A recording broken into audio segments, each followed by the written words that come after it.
Right now it's all we got. You know what I'm talking about? The greatest opportunity in the world is found in today. You understand that? We don't even know what yesterday got for us. You know what I'm talking about? Because it's already gone. Tomorrow, too far away. What about right now? What about right now? Huh? Would you give it all up for me right now? I got you. Huh? Let's go then. I got your shit. Is this what you want? Huh? Is this what you want?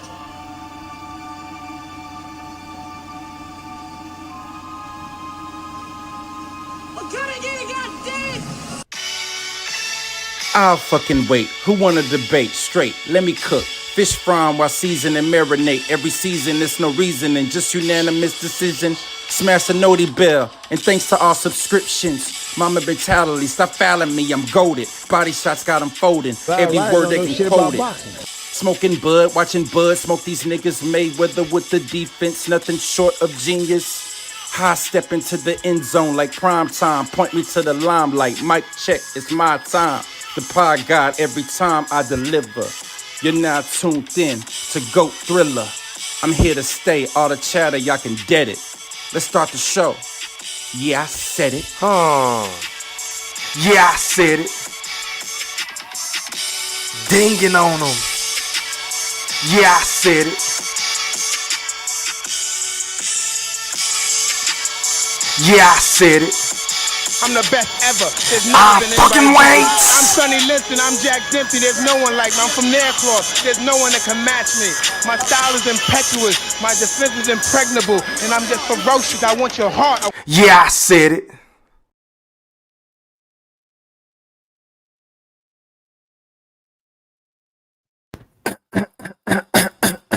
Now, before I get into what I'm about to get into, I just want to make sure that each and every last one of y'all hit that like or dislike button. And please don't forget to put some motherfucking Coach K Duke full court pressure on that sub button if you're new to my channel. And don't forget to ring that noti bell so you could be notified via email each and every time your boy E Thriller, aka Ham Rothstein, aka GOAT Thriller, aka the motherfucking Black Picasso, because I paint these pictures so vividly with my words on a sport of boxing whenever I feel like it. And once again, fight fans, ladies and gentlemen in the Wolf Chat, welcome back. Now, first things first, man. Shout out to everybody that's watching this live stream podcast on my YouTube account. Shout out to everybody that's watching this live stream podcast on all my social media platforms. That entails Facebook, TikTok, the Gram, Twitter, my other YouTube channel. Make sure y'all go follow Yeah I Said It Podcast TV. Once again, that is Yeah I Said It Podcast TV. And as always, I got to get my boy right because I see he already showing love to me in the motherfucking super chat. Shout out to my nigga Young Money for that membership, man. And also shout out for the Cash App that you sent me the other day too, bro. I forgot to show you some love. So without further ado, before I get into what I'm about to get into, hit it!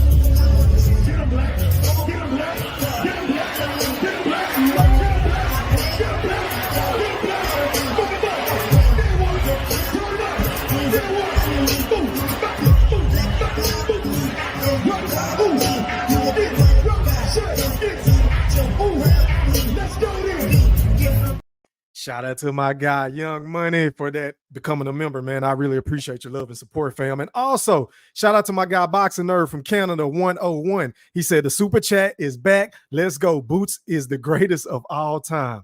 Glad you're back, E3. Damn, Boxing Nerd.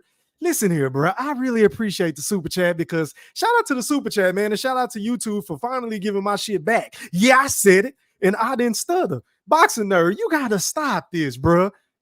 You really gotta stop this. Boots is the greatest of all time shit. But I'll get to you a little bit later. But without further ado, hit it.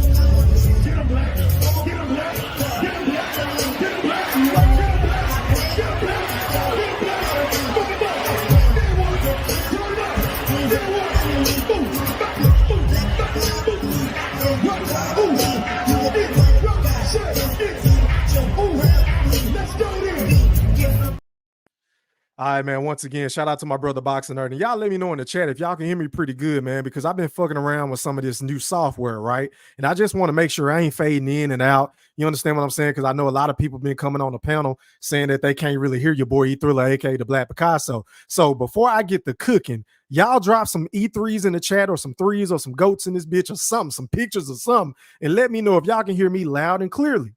I'll wait.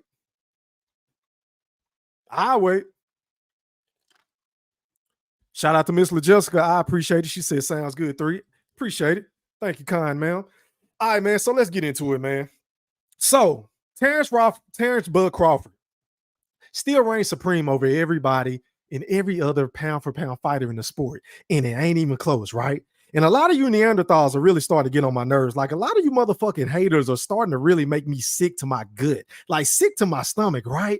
And I would love to know who said to you motherfuckers that you had to have a certain number of fights in order to even be considered for the fighter of the year, let alone number one pound for pound.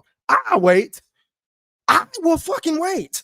Because some of you hoe ass niggas are coming up with any and everything on the fly with all these fake ass rules, with all these booty ass stipulations, just to shit on the greatness of Terence Bud Crawford.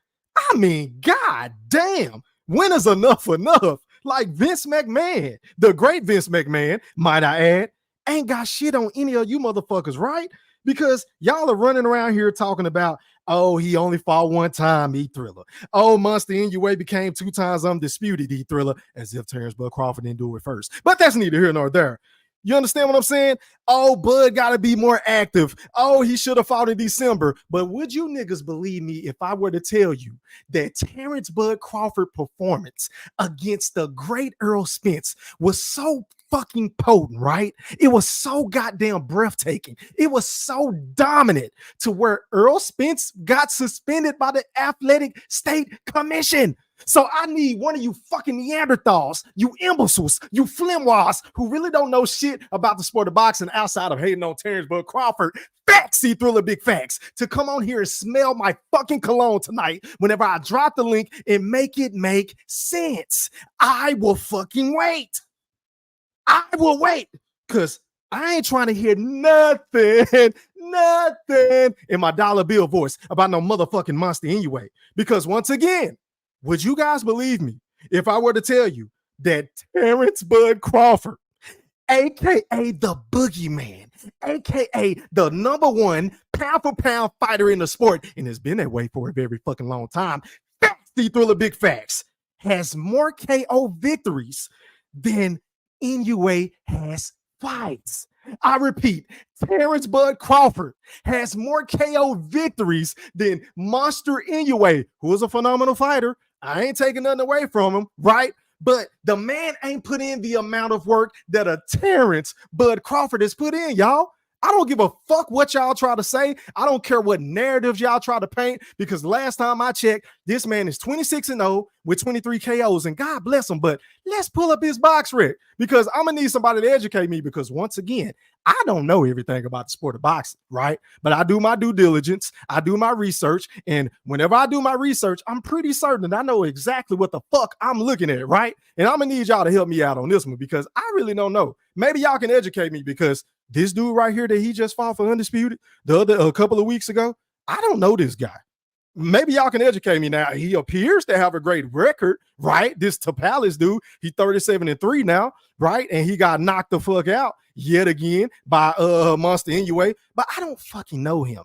And maybe y'all can educate me on Stephen Fulton, but I've seen him fight before. But who in the fuck did he beat? Who did he beat? Was this just another PBC high job? I don't know. But one thing I do know is this. I don't recall any of you motherfuckers that's turning around here caping for Monster NUA, clapping your hands and shit like that, on your knees, praying to the boxing guys, begging for them to put him over Terence Bud Crawford. I don't recall a single soul on YouTube, and there's a lot of YouTube channels in the boxing community, but I don't recall a single soul running around here talking about NUA versus Stephen Fulton every fucking night. For sometimes 2 to 3 hours, maybe even 4 to 5 to 6 hours. I don't recall. Maybe somebody can educate me in the chat. But whenever I look at my motherfucking history, whenever I scroll up my motherfucking articles in my IoT BEA voice, yeah, I said it. I don't recall us talking about Monster Inoue and Stephen Fulton. I don't. Y'all let me know. Am I reaching in the chat? Am I getting my Gary Payton on? Y'all let me know. I'm looking in the chat, which I normally don't do. But somebody let your boy E Thriller know when I'm capping. I'll fucking wait. I wait. Now, it was a fight that we wanted to see. It was a fight that we glossed over. It was a fight that we mentioned from time to time. But for the majority of the part of time, right? Hold on, y'all. A lot of the people on YouTube showed up and showed out whenever we talked about Terence Crawford versus Earl Spence, right? A lot of people showed up. Most of you motherfuckers wouldn't even click on our links. Most of you motherfuckers wouldn't even watch our videos and our content that we uploaded about other fighters unless we were talking about Earl Spence Jr. and Terence Bud Crawford. So I'm gonna need y'all to make this shit make sense to me. Like, what has this man done that is so much more phenomenal than Terence Bud Crawford? Because if y'all don't believe me saying this little old me, because this is just my personal opinion once again, well, I want y'all to listen to my favorite fighter of all time, Bernard Hopkins, right? Who just so happened to be the biggest instigator in the sport of boxing. An interview that just dropped, I believe, about a couple of minutes ago on Fight Hub. Shout out to them. Make sure y'all go put some pressure on that like button and sub up if you haven't done so. Now, I am going to roll the audio. I'm not going to show the visual of what he said because I don't want to get flagged. You feel what I'm saying? But I want y'all to hear the audio. And once again, YouTube, I do not own the rights to this content. This is for educational purposes only. Let's listen to what Bernard Hopkins had to say in regards to the 2023 Fighter of the Year. DJ E Thriller, roll that clip. 2023, big year of boxing. Who could you name was the Fighter of the Year? Just want to get your take on it. Legend yourself, been in the ring. Who was, in your opinion, the Fighter of the Year? It's big topics, a conversation. Crawford, and then there's Inoue. Also adding Canelo. Some people say, the tickets don't really matter. It's just what they do in the ring. Just switch your overall take on that. Crawford. Believe Crawford. Hold on, y'all. Stop the presses. Stop the presses. Hey, can y'all hear this in the chat? I want to make sure y'all can hear the audio because I don't want to be running the audio and I'm pausing and cutting in and out whenever I'm, how I do. I go in and get my analysis on what is being said. Can y'all hear B-Hop talking right now? Y'all drop some E3s in the chat. Y'all let me know. I want to make sure all my shit is right. Okay, I bet. Okay, I bet. Appreciate it. Let me rewind it just a little bit more for the people that's just now showing up. All right, let's run it. It don't really matter. It's just what they do in the ring. Just switch your overall take on that. Crawford. Believe Crawford, even though, fought twice, throughout the year. Crawford, was. But look where he beat. Undisputed. Look where he beat. Look where he beat. What he did to Spence and how he did it. That's 3 fights to me. Stop the presses. Stop the motherfucking presses. Now, God forbid that your boy E Thriller, aka the Black Picasso, uttered the same thing that Bernard Hopkins said the other day on my last live stream, because I sit up here and said that fight against Earl Spence Jr., which was deemed the fight of the decade, yeah, I said it, and I didn't stutter. What he did to that man, the way that he dismantled him, the way that he looked like he was in a class of his own, the way that he made Earl Spence look like he was a fucking amateur was second to none, y'all. And like I said before, and goddamn it, I say it again, just like B-Hop just eloquently said, might I add, that performance alone was equivalent to 2 to 3 fights. It was equivalent to 2 to 3 fights. And of course, the man couldn't fight again, even though they were signed up to fight again in December, sometime, I believe, in late December. But Earl Spence went on medical suspension, right? And then we all know the PBC and Showtime went under business, under wraps. So they ended up getting a deal with Amazon Prime, allegedly. So these motherfuckers don't even have a network. So when and where was that fight going to take place and on what platform? I will fucking wait. But listen to B-Hop once again for you fucking idiots, you Neanderthals, you biased individuals who don't do nothing but shit on Terence Bud Crawford. And let's keep in mind, at one point, B-Hop was picking Bud to beat Spence. And then right before the fight, he flopped, right? He flipped his pick. Let's listen to him again. I believe Crawford, even though, fought twice, throughout the year. Crawford, was. But look where he beat. Undisputed. Look where he beat. Look where he beat. What he did to Spence and how he did it. That's 3 fights to me. And it took 4 fights out of Spence, right? Mm-hmm. Did you see that? See, I'm a fighter, so I can tell you when you get punished like that. Yeah, I was there ringside watching the fight. Takes Yeah, a few it was years different. out of you. Don't see the years right now, but it sort of takes something out of that person going forward. They still can beat some fights, but it really put a bruise on. You didn't see Spence fight yet, did you? No. Did you hear him name opponent from the potentially fight? It's been quiet. You see the weight he gained? Yeah, I've seen him. Hold up.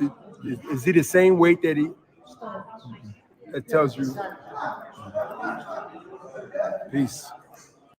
Okay, now for the record, I'm not saying that everybody has to agree with me or Bernard Hopkins. That's not what the fuck I'm saying. But don't act like it's utterly ridiculous for some of us, some of us quote unquote blood buddies who just so happen to put Terence Crawford as the fighter of the year, who just so still happen to have Terence Bud Crawford as their number one pound for pound fighter in the sport. Don't act like it's utterly ridiculous when this is coming from a first ballot Hall of Famer, a guy that has been in the trenches, a guy that has one of the best resumes in the sport of boxing that we've ever seen known to man, right? So if you hear this shit coming from him, then why in the fuck is it so ridiculous coming from us? I will fucking wait. I will wait. And another thing that I just thought about right as I'm cooking. Hold on, y'all. Stop the presses. Stop the motherfucking presses. These are always great to have, man. Shout out to my guy, Mr. INTJ, for that Cash App donation. I really appreciate your love and support. He said for 100, salute. Hey, man, I appreciate your love and I appreciate your support. And y'all already know I got to get you right, fam. Let me find my clip. Let me find my clip. Hit it. They say, Boozy, you VIP, nigga. Yeah, I'm back outside with my lawyer.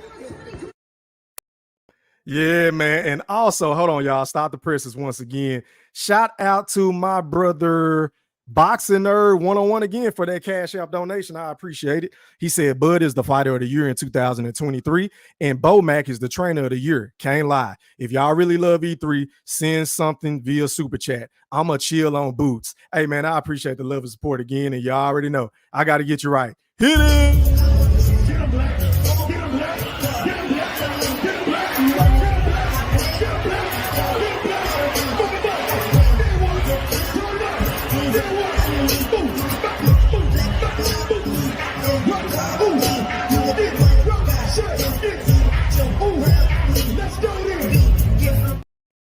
Appreciate that once again, Boxing Nerd 101. Now back to what the fuck I was saying. Let's read this right here. And Terence Crawford tweeted this a couple of weeks ago, right? But I just didn't really have time to cover it. So that's pretty much what the main theme of tonight's show is. And Terence Bud Crawford said, and I quote, "When I say I'm pound for pound best fighter in the world, this is what I mean. You could put me in any weight category if I was that size and I would still dominate. You definitely can't say the same for everyone else. Some don't have the style for smaller fighters, pardon me, or bigger fighters. I do." End quote. Now, this is what I say. First of all, I want to know in the Wolf chat, do y'all agree with this definition for being pound for pound? Because I'm one of them individuals. I don't include heavyweights. So dudes like Tyson Fury, Deontay Wilder, Anthony Joshua, even though they didn't have a plethora of belts and things like that, I don't look at heavyweights as pound for pound fighters because that's just cheating, right? So I look at the smaller guys all the way up to cruiserweight because these guys can move up and down in weight, right? So I want to know by a show of hands in the chat, do y'all agree or disagree with Terence Bud Crawford? Because if Crawford were to move up to 154 pounds, wouldn't y'all agree that he would be the best fighter in the fucking weight class? Or what about 160, 168, 175, cruiserweight? The list goes on and on. If everything was on an even playing field, right? And if everything was on the up and up, skill for skill, fuck resumes, who is going to be better than Terence Bud Crawford? I need to know. Like, somebody educate me on this shit. So I don't understand why everybody keep acting stupid, running around here saying this Monster anyway shit and he be Stephen Fulton, right? And would y'all believe me if I were to tell y'all this? That a lot of these motherfuckers that's running around here capping and hating on Terence Bud Crawford, a lot of these dudes didn't even have Fulton on a pound for pound list, y'all, let alone above Errol Spence. Because I can vividly remember some of these motherfuckers that used to come on my panel that I couldn't tell shit about Errol Spence. I couldn't say that he had a lack of head movement. I couldn't say that he didn't have a better jab. I couldn't say that he was basic. He was flat-footed. He don't get his hands up. He be lunging forward. Look at the fight against Jordanis Ugas. Look at the fight against Sean Showtime Porter. All the shit that your boy E-Thriller, a.k.a. the Black Picasso, a.k.a. aka Go Thriller, yeah, I said it, was trying to tell some of you fucking Neanderthals was going in one ear and out the other ear, y'all. You feel what I'm saying? But y'all still had Earl Spencer, y'all top 5 pound for pound. Hell, some of y'all had Earl Spence number 1 over Terence Crawford. Tell me where I told a lie. I fucking wait.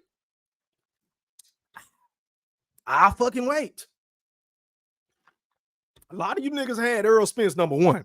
Y'all damn sure didn't have no fucking Fulton in the top 5. I don't recall. Now, I recall a lot of people having Devin Haney in the list. I recall people having Usyk on the list.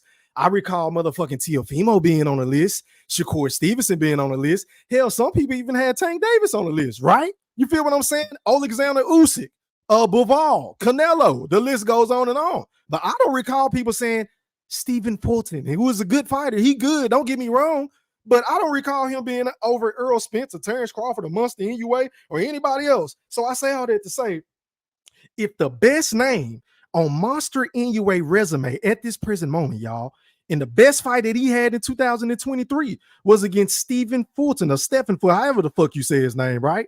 Then how can he have a better year than Terence Bud Crawford, who beat arguably one of the greatest fighters in the sport today? Right? In Earl Spence, that's at least what y'all tried to tell us. But now that he got his ass whipped, right? In 2020 hindsight, now y'all want to act like he was a bum. Now y'all want to still make excuses and say, oh, it was the gloves. Oh, it was the hand wraps, even though he was wrapping his hands super calmly in front of everybody for the whole world to see. Do y'all remember that moment right before the fight whenever Jim Gray interviewed the boogeyman? Do y'all remember the mood in the room, how stoic he was, how cool, calm, and collected he was, how laser focused that man was looking before the fight?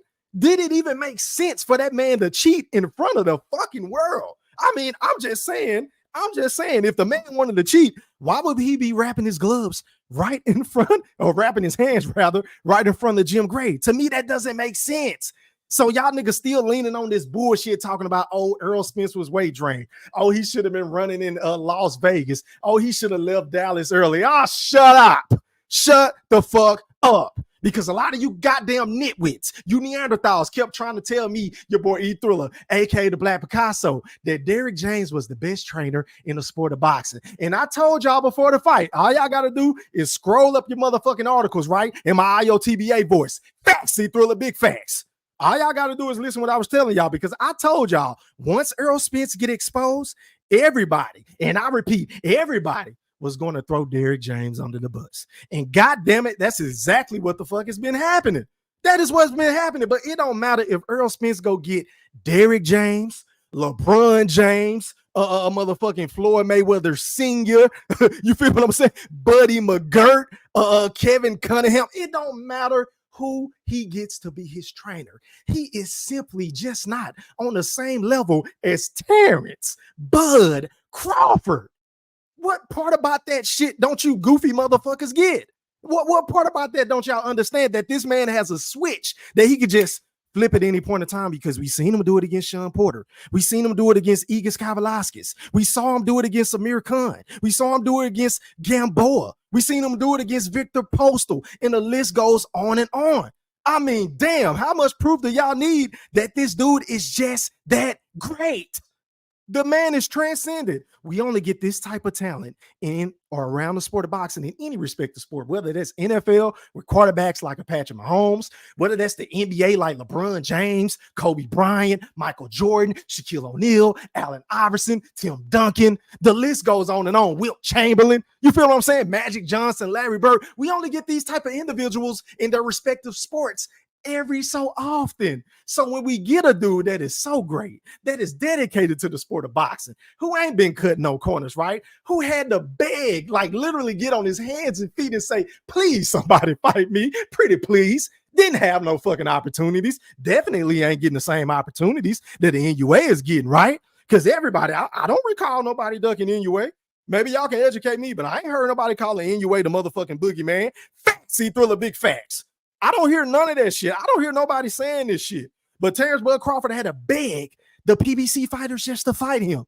Terence Bud Crawford had to go into a goddamn purse bid that ultimately got canceled with a Sean Showtime Porter, because Bob Arum said, look, I'll go ahead and pay y'all what y'all want, Bud, I'm gonna give you 6. Sean, I'm gonna give you your biggest guarantee in payday, your biggest payday, and $4 million guaranteed, right? And we gonna make this damn fight happen. And then what happened shortly after that? Bud went into negotiations with Errol Spence. Of course, he was being lowballed and he didn't have any transparency. That was the big word that Bud used. All he wanted was a little transparency. He wanted to know what was coming in as far as the finances and what was coming out. No different than any other U.S. citizen that looks at their fucking pay stub every time they get paid. At least I do. I check my shit every time just to make sure y'all ain't shortchanging me. I want to make sure that my overtime is on this shit. You feel what I'm saying? I want to make sure that my time is accruing for my vacation and my discretionary time whenever I call in sick. So God forbid Terence Crawford want that same leeway that Errol Spence Jr. was going to have because he works in unison with Al Heyman in the PBC, right? So we know what happened in there, right? So after that, he fought David Avenesian, and everybody criticized him. They said he was ducking. They said he was a bitch. They said he wasn't pound for pound anymore. They said that, oh, he's a facade. He still ain't fought nobody. Why is he taking the tune-up? Errol Spence, tune-ups are for fighters who are unsure of themselves and things like that. I could have fought in November. I'm waiting around for this motherfucker, Terence Crawford, and things like that. Things like that. Y'all was co-signing all this goofy ass shit that Errol Spence Jr. was saying about Terence Bud Crawford. But would you motherfuckers in the Wolf Chat and everybody in the playback game, shout out to y'all. And I want y'all to drop some threes in the comment section, right? But would y'all believe me if I were to tell you that these same motherfuckers that was getting on Terence Bud Crawford for taking a tune-up, these same motherfuckers was getting on Terence Bud Crawford for fighting a David Avocado, or the same motherfuckers that's running around here bitching and moaning, telling your boy E-Thriller, aka the Black Picasso, that Errol Spence should have took a tune-up. Make it make sense. Make it make sense. The same dudes that was wearing their pom-poms, the same dudes that was parading for Errol Spence Jr. because what he said was such a great catchphrase, E-Thriller. Yeah. That shit look good on his website. That shit looks awesome on the shirts whenever he say, it's strap season and not cap season with his capping ass. All that shit sounded real good, but niggas like me and my big brother mosquito spray tried to warn you goofy motherfuckers that it was going to bite him in the ass in the end, because the only fighter that can really go in there and miss a year or two and come back like ain't shit happened is Floyd Money Mayweather. Let's just keep it a buck. I don't know too many fighters that cannot be active, come back and fight a top pound for pound fighter. It looked like he ain't missed a step. Look like he ain't missed a beat. And we all know Errol Spence isn't dedicated to his craft. We all know that Errol Spence has issues outside of the ring. We all know that Errol Spence has a lot of wear and tear on his body. I was saying all this shit to you motherfucking Neanderthals who running from me in my comment section, who don't want to click on a link, who don't want to come on and pop your shit the way that you used to pop your shit, because you motherfucking goofy ass Neanderthals don't want to be wrong. Ain't that a bitch? Ain't that a bitch? Motherfuckers ain't standing on business. As soon as Errol lost, niggas started tugging their tails, started running and hiding, acting like they can't click the link, don't want to come on YouTube no more. Hell, I still ain't seen Sean T. He done ran off on the plug twice. Ran off on the plug twice. That nigga still owe me $1,000. Facts, E-Thriller, big facts. Where the fuck you niggas at? Where's Jay Cooley? Has anybody seen Jay Cooley? Has anybody seen Lennar? Inquiring minds will love to know, because these motherfuckers used to love to come in my comment section. These motherfuckers used to love to come on my panel and pop they shit for Errol Spence Jr. But as soon as this motherfucker lose, they are nowhere to be found, just like their favorite fighter. Ain't that a bitch? Ain't that a bitch? Errol Spence just rose from the abyss the other day. Talking about, I'm back. Back from what? Back doing what? Are you training? Are you working out? Are you going to get a new trainer? Is the fight still on, Errol Spence? If so, is it going to be at 147 or is it going to be at 154? Is it going to be at a catch weight? What are your future plans in the sport of boxing? Are you leaning towards retirement? Are you leaning towards the horses, the cows, the pigs, the chickens, and all this other goofy ass shit that you used to talk about? Because God forbid for me, your boy E-Thriller, aka the Black Picasso, say that, oh, yeah, that fight can happen, but he got to recognize I'm a big fish. I can move up to fight Canelo at 160. And you same motherfuckers that was clapping your hands, the same motherfuckers that was running around here saying, yeah, that's the biggest fight in the sport, in the boxing, E-Thriller, aka the Black Picasso. We want to see Earl Spence versus Canelo, knowing good and goddamn well that Canelo Alvarez would have beat the dog shit out of Earl Spence because his style is tailor-made for a guy like Canelo, coming straight forward, throwing those little flimsy ass jab, being a southpaw with little to no footwork and head movement. Canelo would have been, he would have dog walked his ass. Facts, he threw the big facts.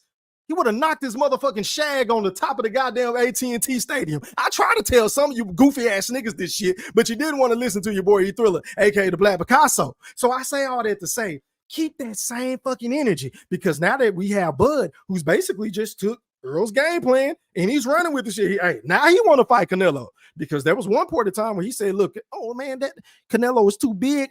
I never move up to that weight class. And then he went from saying that to going on the Breakfast Club with Charlemagne. And Charlemagne must have put the bug in his ear like, look, the biggest fight in the sport of boxing, no doubt, at this present moment, is Terence Bud Crawford versus Saul Canelo Alvarez, y'all. And the motherfucking haters, the Earl sexuals, and I know y'all are still hurt. Y'all are still down in the dumps. Y'all still can't come to grips with what happened, because that man had your guy, Jerry Curl, swinging to the left. Bud had his Jerry Curl swinging to the right. And as far as I'm concerned, I don't even know why Earl Spence ain't cut that shit. I wouldn't even be able to look in the mirror at that fucking dry ass Jerry Curl after what Terence Bud Crawford did to him. Facts, E-Thriller, big facts. But stop the presses. Stop the presses once again. Shout out to my guy P Money 2002 for that Cash App donation. He said, for niggas all talk, no substance. Hey man, I appreciate the love and I appreciate your support. And as always, I got to get any and everybody that's in your board super chat or Cash App some love. Hit it!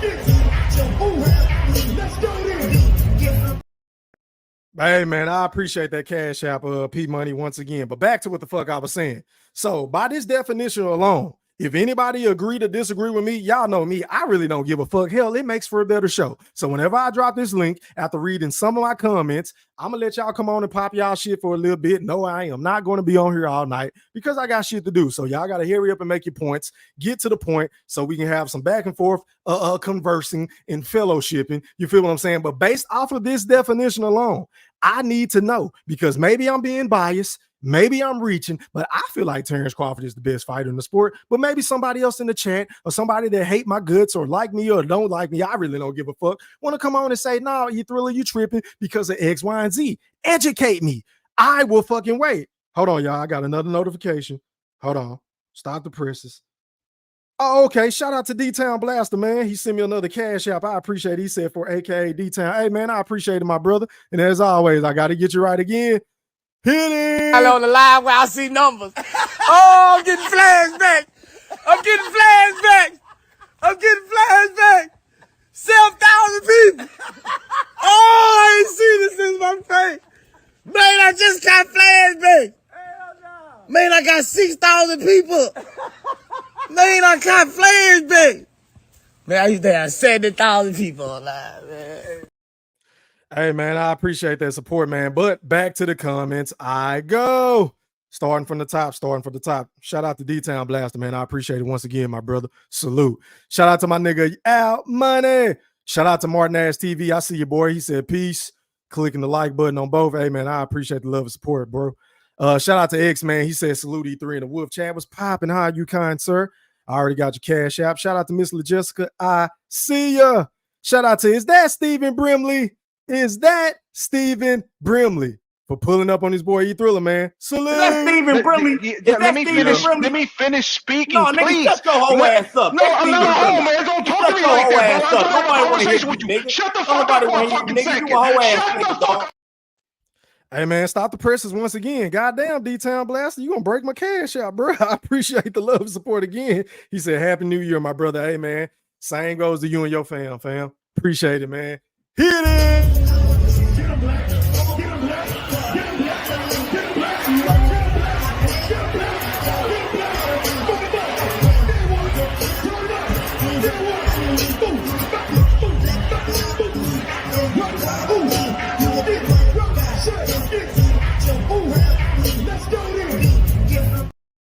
Yeah, appreciate that D-Town again. Keep them coming, man. Keep them coming. Damn, y'all making a nigga feel love tonight, man. I appreciate the love and support. I really do. I really do. Man, once again, stop the presses. Stop the presses once again. Shout out to my guy COE Films, man. What's up? He said for Bud will be 3 times undisputed if Canelo fight him 100. Hey, bro, I want to see that fight so bad, bro. Like, I know I was kind of getting on Bud for, saying what he said about Boots, and because I really just want to shut the Boots fans up that think Bud dug him, because I already know what Bud gonna do to the young fella, and I think Boots is good, but I just don't think he's ready to step in the ring with a guy that's been in the ring and been in championship fights, that has way more experience and championship DNA with the Mamba mentality of a Terence Crawford, right? And I think he'll ruin Boots' career, and I really don't want that to happen, because contrary to what some of you may or may not believe, I actually like Jerome Boots Ennis. It's just his pops get on my fucking nerves with all this capping, with all this damn line, knowing good and goddamn well y'all ran about the WBO rankings. Y'all went the IBF route because y'all was looking at Errol Spence like he was sweet, and y'all felt like because Errol Spence had 3 belts, y'all thought y'all was gonna slither y'all way in and get a fight with him and beat him, and then possibly fight Terence Crawford. You feel what I'm saying? But instead of keeping it real with the people, they want to roll with this narrative of, oh, Terence Crawford ducking him, and oh, they've been wanting to fight and all this other goofy ass shit, right? But shout out to COE, man. I appreciate the love and support, and I got to get you right, fam. Hold on, let me find me a clip. Hit it. Me, I told you, they hate to love me because I love me on me. Hey, man, stop the presses. Hold on, y'all. Stop the presses once again. I think I just got another cash out. Damn. Shout out to my guy D-Town Blaster again. He said for a late Christmas grill, LOL. Hey, bro, I don't celebrate Christmas, bro, but I appreciate it, man. If you want me to send this $5 back to you, I'd send it back, my brother. I mean, but that's between me and you, bro. I appreciate the love and support again. And as always, hit it.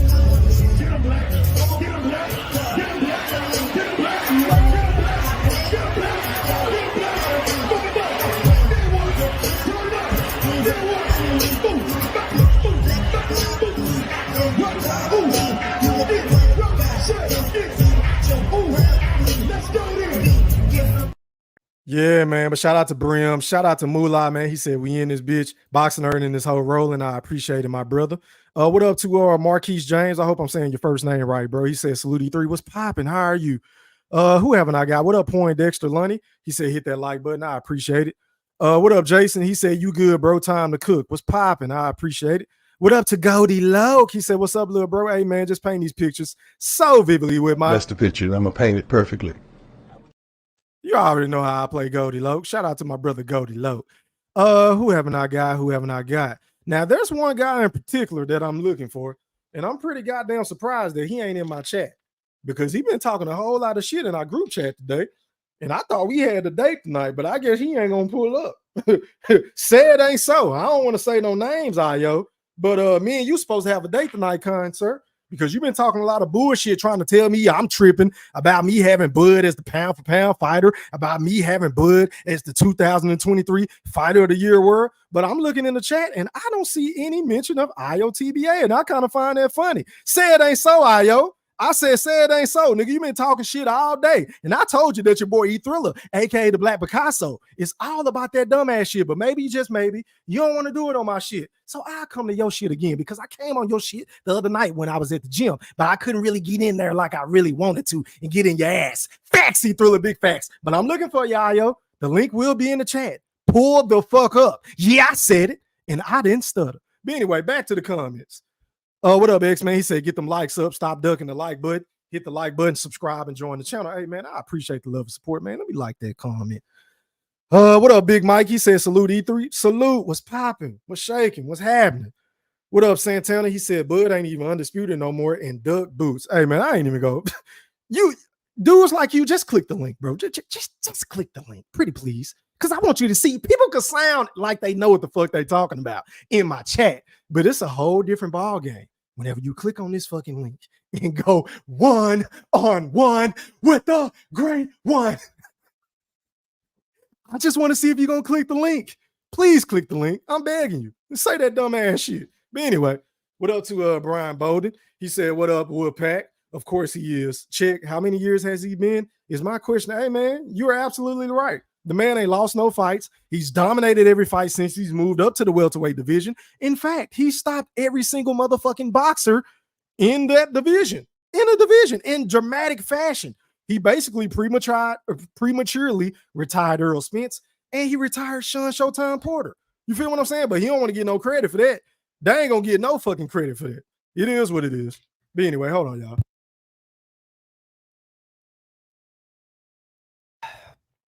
But anyway, let me see. Who haven't I got? Boxing Nerd. Okay, I think I already read that. I appreciate it.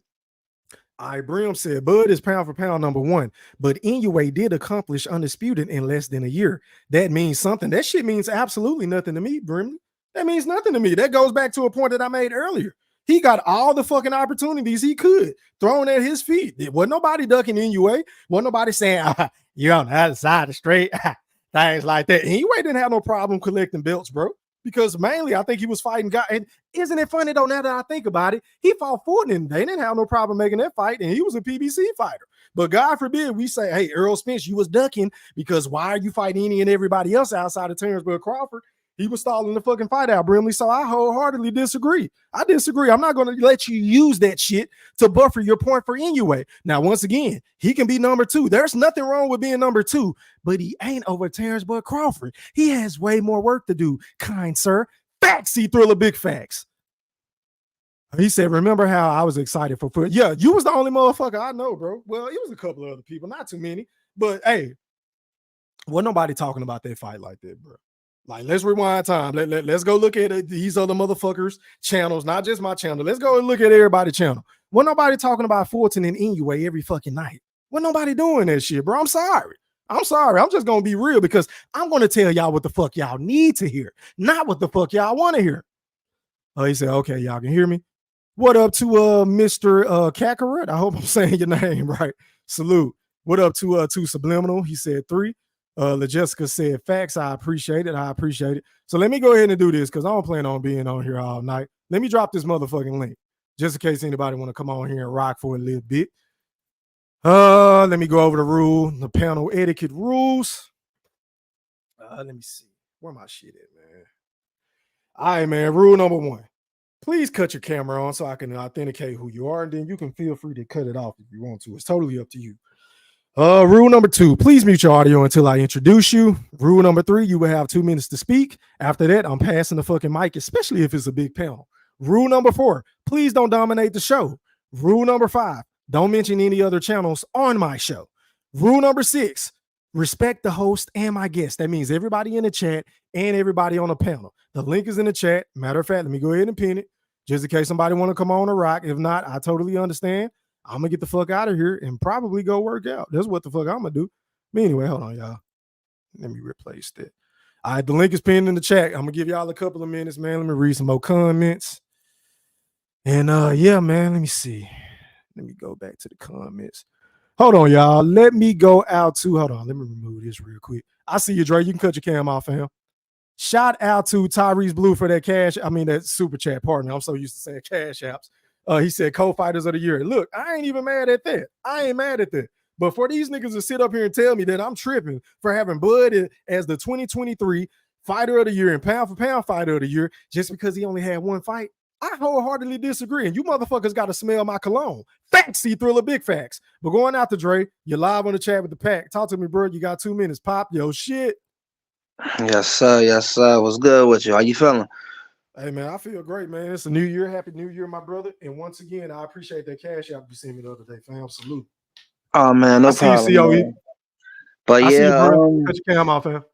Just glad to, finally, come in while you on live. A lot of times you went on live, I've been at work, so I ain't even been able to cook for real. But I'm gonna get to it real quick. Man. Shit, I know how that go, bro. Because the reason why I ain't been able to go live is because I've been working crazy hours at work, overtime and shit. So I be like gassed when I get off, bro. So Yeah, I've been in bro. But go ahead. Yeah, I've been in the same boat. I'm just glad to finally get on here and cook with you, bro. But I'm gonna make it real quick, man. There's a lot of things I want to say, but I'm gonna keep it short and sweet. To me, I just want to go because like it's a lot of reasons people say that they got a Nui over Crawford pound for pound #1, and like pound for pound is basically for who's the best skill, and level of opposition. It's not for who went up across the most weight classes or who beat the most subpar champions. Because if that was the case, Sugar Ray Leonard, Donald Curry, and Salvador Sanchez, they would have never been pound for pound. Each and every last one of them were considered pound for pound kings. Bro, guess how many weights they fought in at the time they were considered pound for pound king? 1 weight, bro. They didn't go 3 weights, 4 weights, 5 weights. Another thing about this pound for pound thing, when they say, well, Crawford hasn't been active enough. Well, if I remember right, in 2010, 11, and 12, Floyd Mayweather only fought once in them years. And guess who was considered the pound for pound king? Floyd Mayweather. For 2011 and 2012. And another thing I want to say real quick is that people keep talking about every time it comes to Terence Crawford, we always got to look at his level of opposition. We always got to look at, where these fighters were at in their career. But why nobody talking about when Marlon Tapales got his he won his mandatory to fight Akhmadaliev by fighting a dude named Jose Estrella. A.E. Thriller, you know how many losses Jose Estrella had, bro? 18. Educate me. He had 18 losses. Not only that, but before Tapales fought MJ Akhmadaliev, his last 5 opponents had a combined losing record of 46 losses. That's just one champion. Let's talk about the boy Butler he beat at one to become undisputed at 118. Bro, Butler's last 5 opponents had 96 losses, bro. So what I'm saying is these dudes with these trash behind resumes, they can become champions and get blasted out by a Nui. And nobody's questioning these dudes' resumes. Nobody questioning that every time Nonito Donaire basically fought a good boxer, he lost. They say, oh, he's a 4-weight world champion. So was Adrian Broner. Nobody calling him an all-time great. Nonito Donaire, he lost to, and this is my last point. I'm going to let somebody else take it. You cooking, bro. You cooking. Go ahead. Yeah, I appreciate you, my brother. Nonito Donaire, he lost to Carl Frampton, who's a what? Boxer. He lost to Nicholas Walters, who's a what? Boxer. He lost to Rigondeaux, who's a what? Boxer. He lost to San Diego, who's a what? Boxer. Nonito Donaire got 8 losses. So people telling me, oh, that's his best win. Yeah, the brother was a good fighter, but he's limited. But I'm saying is, I'm going to close out with this. Nui has not faced the level of opposition. Every last dude he done fought outside of Cool Boy has been flat-footed and slow with no reflexes. Bud fought way better styles, and that's why he pound for pound #1. You already know, my brother. Ooh, you was cooking like a motherfucker, boy. You just educated me on some shit. That's kind of funny, bro, because a lot of people love to criticize Bud opposition, but they not doing the same for Inoue. I kind of find that funny, but I appreciate the education, my brother. Let me go out to COE Films. You're live on the chat with the pack. Talk to me, fam. Pop your shit. Yo, say, check it out, man. Hey, time out real quick. I hate to cut you off, fam. Hey, risk taker, cut your cam on, and I'll bring you on. You got to wait your turn. I got to verify who you are. I can't see you, bro. I want no fuck shit on my channel. All right, that's a bit. Cut your cam off. Thank you. All right, go ahead, COE. My apologies. Go ahead, bro. Say, man, listen. When you talk about pound for pound, I'm like Crawford. You gotta put this man up and kind of compare him in every weight class. If not every weight class, but the weight classes that he's been in and a few more that's kind of high tier, so to speak. Let's say 147, 154, 160, 168 is kind of start getting kind of tipsy, but 175, I don't think he would. But what Bud is saying is his style, what he do every fight. There, you don't have a question to whether he would have lost that fight. You don't have a question to where the fighter that he fought would. I mean, let's put Spence up there. Spence, everybody was crowning him damn near as #1 pound for pound.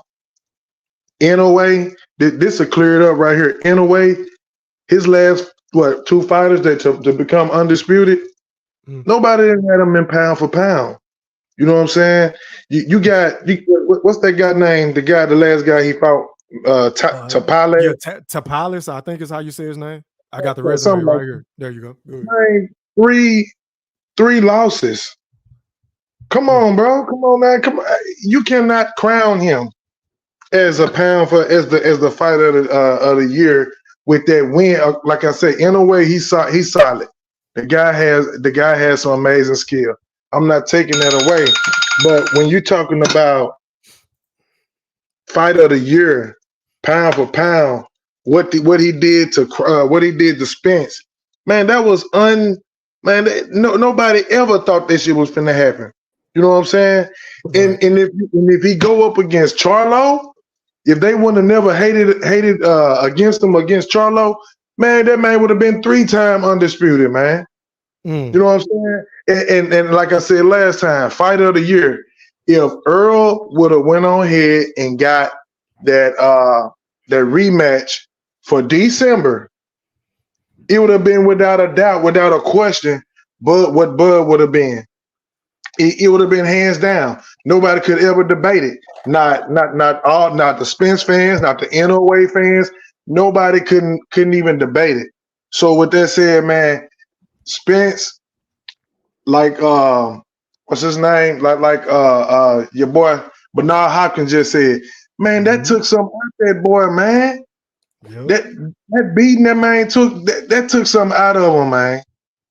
And it's only because that's the effect of Terence Bud Crawford. You look at every fighter that he done fought after, man, they haven't been the same. I'm telling you, it's a difference. Sean Porter retired. Kell Brook, he went on a downslide. I mean, everybody else just look at it. You know what I'm saying? What's that boy name? The one he fought at 135. You talking about Ricky Burns or who? No. Damn, the one that good, man. I can't. I'm having a brain fart right now. But the one he fought, man. The guy was, damn, it's right there on the tip of my tongue. I'll think of it in a minute. But Gamboa, that's who I'm talking about. Gamboa. Okay, yep. Gamboa wasn't the same. You know what I'm saying? Gamboa wasn't the same. So all these fighters that Crawford has fought, he's putting it. He's leaving no question to whether he's going to win, to whether the fight was close. Come on, man. Anybody that's saying that this man is not the fighter of the year or he's not the pound for pound, they're just simply hating. That's bottom line. Already, I appreciate that, COE. All right, man, let me pass the mic over to, is that Stephen Brimley? Talk to me, bro. Pop your shit, fam. Hey, first and foremost, congratulations on getting your monetization back. You know, it's been a long road. So that's the first and foremost. Now, before I go into anything, I want to first clarify that I have Terence Crawford #1 pound for pound, but I want to be devil's advocate and also give everybody a little bit of insight, because the statement the person just said, if you have a new way, you're hating on, but I'm sorry, that's not true. Here's a couple of facets that I've noticed. A lot of American boxing fans don't even pay attention to the lower weight classes to actually be making statements about what Inoue has accomplished. Also, the disappointing thing that I'm seeing is a lot of Terence Crawford fans are doing the same thing to Inoue that was done to Terence Crawford. Terence Crawford, oh, you ain't fought nobody. You ain't fought nobody. They said that same tired ass shit about Terence Crawford. And what did he do? He laid motherfucking law down. Same thing that Inoue's doing. There's a couple things though. There's an argument for both fighters. Again, if you have either one, I don't have a beef with it because both is them two and everybody else. But here's some facts. Terence Crawford, 3-weight division champ. Inoue, 4-weight division champ. Terence Crawford beat 5 world champions. Inoue beat 8. Inoue, 21-0 in championship fights. Terence Crawford, 18-0 in championship fights. Inoue, when he beat Fulton, but it wasn't on the same level as Errol Spence and Terence Crawford. We know that. But there was a whole lot of people saying, well, Inoue is going to lose to Fulton because Fulton's a phenomenal boxer. Terence Crawford even said Inoue was going to lose to Fulton. And what he did, he washed Fulton the exact same way that Terence Crawford washed Errol Spence. So to sit here and say, oh, if you got Inoue as fighter of the year, a pound for pound, you're hating on Bud, it's bullshit. Because here's a couple of things. There's been multiple fighters that has won fighter of the year with one fight. So we want to clear that up. So people who making that argument is part bullshit. But the part of it that is not, I'm sorry, the part that is not bullshit is activity does matter. It does. What we want from our fighters to be as active as they possibly can be. Now, it's not Terence Crawford's fault that he had to deal with the politics of PBC in regards to the Errol Spence and being able to fight the fighters that's over there. But I'm not going to penalize Inoue because he could, because what Bud wasn't able to do because of his circumstances. At the end of the day, Inoue is the cash cow in the lower divisions. So I don't want to hear too many Americans talk about this shit unless you actually are paying attention to what's going on. Because people say, oh, he ain't fighting nobody. Fuck out of here. You motherfuckers don't even know the lower weight classes to even be talking, to open your mouth to actually make a statement about who is the people that he's fighting. Seriously, you gotta stop. Either you be educated on those lower weight divisions and then speak your piece, or say nothing and just say, I think Terence Crawford's the best fighter. But don't downgrade Inoue and his accomplishments because what he did was phenomenal. Now we can't count what he did in 13 months because this is about 2023. But the man did become undisputed in 2 different weight classes in 13 months. That matters. Activity does matter, but the magnitude of Terence Crawford's win against Errol Spence is why I still have him number 1 pound for pound, because at the beginning of the year, he was number 1 pound for pound. But if someone else says Inoue's accomplishments and what he was able to do in the dominating fashion that he did, I might have to bump him up. I'm not going to sit here and argue with somebody and say, oh, you hating on Bud, it's all bullshit. No, because both of them have a legitimate argument. Because with pound for pound, even though Dre from Southwest is saying one thing, pound for pound was made for lower weight class people who wouldn't know, and then their skills translating if they're bigger. Both of those gentlemen qualify for it. So if whether you have Inoue or Bud, I don't have a beef with you. I'm not going to sit here and say, oh, it's a travesty, oh, you're hating. Bullshit, man. Get familiar, get knowledgeable about these fighters in all weight classes, and then talk to me. And that's my time. I got to get back to the chat gang. I appreciate you three. I already appreciate it, Brim. All right, man. Going out to Mosquito Spray, aka Eddie Atlas, the boxing historian on my panel. You're live on the chat with the Pat. Talk to me, big bro. What's popping? E3, what's happening, man? I can't call it. How are you, kind sir? I'm good. How I sound, man? Oh, you sound great, man. Go ahead and cook. Pop your shit. All right, cool.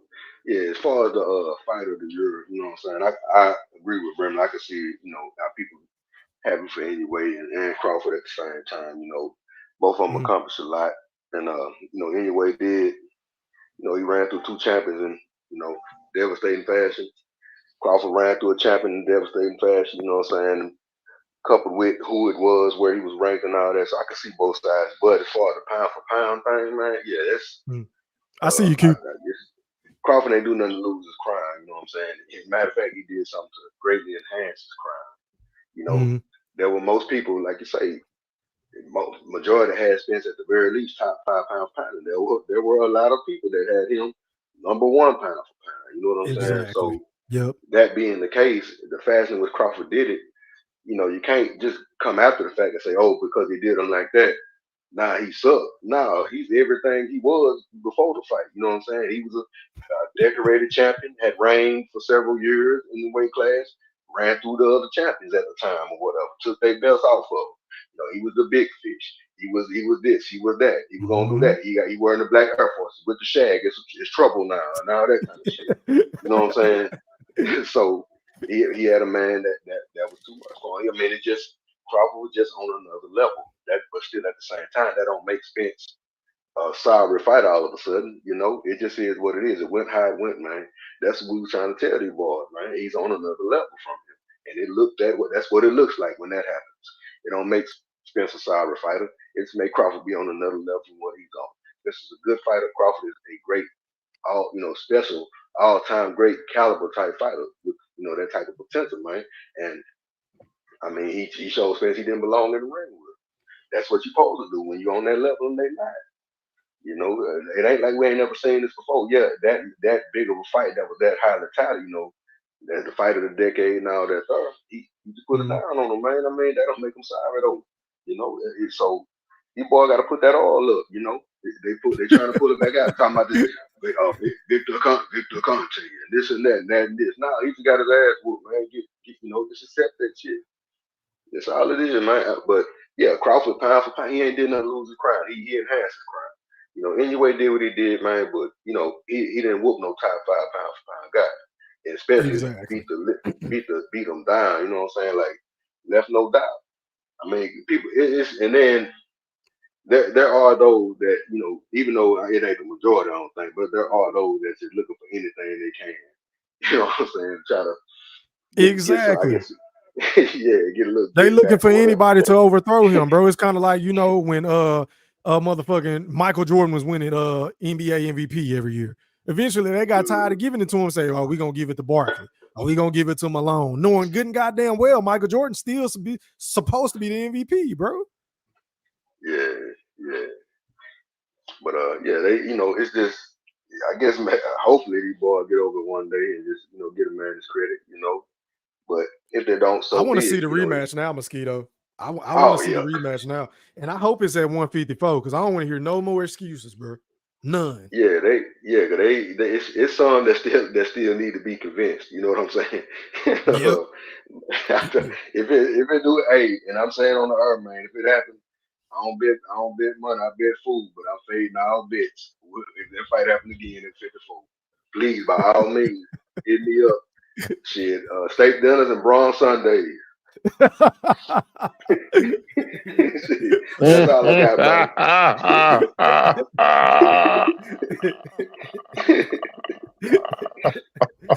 Oh shit. Oh man, is that all you got to say, Mosquito, before I pass the mic, fam? Yeah. Okay, then, bro. I appreciate you for pulling up. Okay. All right, man. Going out to my brother from Canada, Boxing Nerd 101. You're live on the chat with the pack. Talk to me, fam. What's popping, bro? Hey, yo, Nerd, you on mute, bro? Oh, what's going on? There you go. There you go. Happy New Year, my brother. How are you? Happy New Year to you too. I'm good, man. I'm good. Thank you. Thank you. Go ahead and pop your shit, fam. Really happy you got your super chat back. Hey, man, I appreciate them super chats, bro. Thank you. Appreciate it. Glad to have all the fam back. What's going on, Steven? What's going on, Mr. Q? Mosquito Spray. All my other brothers, how you guys doing? You guys are good. More blessings to you in the new year. All I gotta say is Terence Crawford is the fighter of the year. Now, if people have a new way, pound for pound, number one, based on what his activity and what he's done, can't be mad at it. But if we're going off of the impact of that one win and the amount of time there was a warfare in the boxing world, especially when the AJ fight and the Wilder fight kind of severed out, even more so now. Yep. There was a warfare, and it was Terence Crawford versus Errol Spence for about 5 years. Yep. The magnitude of that fight was unimaginable.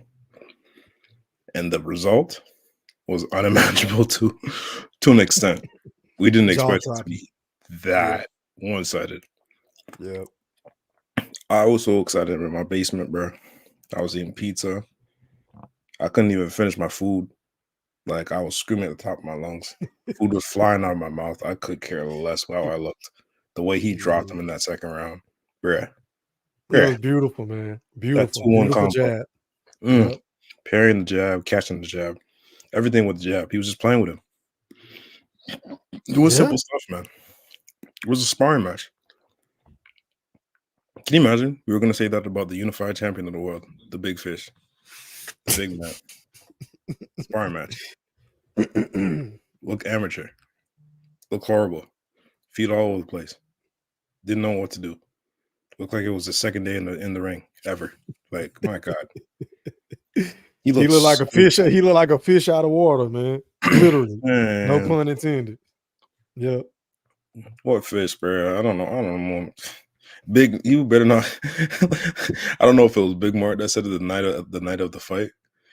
You better not call yourself Big Nothing. I watched that back, bro. We were bamboozled. We were lied to. No, we wasn't. The Earl Sexuals was. And there you go. I can't even say that because we was telling the motherfuckers the truth. They just didn't want to hear this shit. But now he a bum. Oh, I wouldn't say all that, man. But that's what they say. They say he a bum. Man, boxing fans are like temperature, up and down. Like I don't know. I don't know what to tell them, but like, yeah, it was just one-sided beating for the amount of hype that this fight had. The result, he deserves fight of the year. The pressure was unimaginable, and he was listening to Tupac, jamming out Tupac. Came out with Eminem. What a lovely combination, bro. And then to beat him like that, bro, and become 2-time undisputed in one. Oh man, there couldn't be a better ending to that reign at 147. And for who he beat and everybody else at 147 gave him much tougher fights. And the biggest challenge you have the easiest time with in your career. Come on, guys, let's be real. That being said, you know Boots, my guy. You can't really blame him for looking at Big Fish as easy work, small food. After what he looked like against Terence Crawford, Boots would beat him the same way, if not as good because it's Terence Crawford, but. I think Boots would have. I don't know, man. I mean, I haven't seen Boots. You know, I don't know, bro. I don't know. The jury's on that still night, out on Boots would have killed him. He looked the part, but you know, I like Boots, but I still got question marks about him. No worries. But that's my time, bro. I'm not gonna be on much longer. I'm gonna be in the chat. Appreciate you for coming on, man. Appreciate you, boxing nerd. All right, man. Going out to the BFB Master Q. You live on the chat with the pack. Talk to me, bro. What's popping? Q. Unmute your audio, fam. I see you go. Hello, can you hear me? Oh yeah, you sound crispy, bro. Oh man, I'm so glad I sound crispy, man. What's going down? Q, talk to me. Oh man, I just been sitting back enjoying the show. Thank you. You know, I was gonna go away with this topic just because I could go away with this topic. But just because a nigga gonna keep that record perfect, you know what I'm saying? Nah, I'm not gonna do that tonight. Man, I can't wait till we get to an open panel, you know what I'm saying? Because, man, I'm in that debate mood tonight, man. Well, shit, you the last one, and we gonna be on open panel for a little bit before I hop off. So yeah, you the last person, bro. Yeah. Since ain't nobody else. Goddamn, you forgot about me? Oh, my bad. Goldie Low. My bad. Fuck that shit. Hell no. My apologies, kind sir. Let me. We got one more. Yeah. Well, let me hurry up and get off, because, man, this old whining ass shit I can hear all motherfucking night. Nigga don't want to hear that old pussy ass whining ass shit. Oh, shit. Goddamn, we got some fire tonight, goddamn. I feel like if your ass gonna be on the stance, stick on the stance. You can't grind two dicks. No. You gotta pick which one you gonna grab, nigga. No. All that straddling the motherfucking fence. Oh, it could go this way. Oh, it could go this way. That old sexy red ass shit. Nigga don't want to hear that pussy ass shit tonight, man. I'm passing the mic, man. Wait on that open, man. Already, man. Let me go out to Goldie Low. You're live on the chat with the pack. Oh, shit. Pop your shit. Got me scared to say something. Hey, what's up, fellas? How y'all doing? Mosquito spray. Where you at, baby? You know going on? Nah, he here. He just got the mic. What's happening? What's happening, Mike? What's going on, baby boy? Happy New Year to you. Man, how you doing? Yes, sir. Yeah, there's two people I was looking for. One of them, boss of nerd. Don't you go nowhere. I got a bone to pick with your little ass. And Stephen Brimley, where you at? I see you, Gooch. You ain't here with that long. You ain't here that. Look at you. You had that long ass goddamn speech you got man, that nigga ain't worth a shit. That y'all gotta give Bud his credit. That man right there to me, even with that one fight he did with Earl, everybody else was falling behind Bud. Okay. That's some shit. He made history. Both times when he became undisputed. When he did it at 140, that's the first person to ever do it in a full Bay era. That's the first person to ever do it in over 10 years or more. That's history there. Then he the first person to ever do it in the welterweight division. The first person that ever came 2-time undisputed. Everybody else is second to him. Just the way he beat the living shit out of Earl ass, had this motherfucker looking like Martin, and everybody else, shit, and it's hands down. You know, the way they did this man here, each time he went undisputed, they bullshitty. They give fight of the year to somebody else. That's bullshit.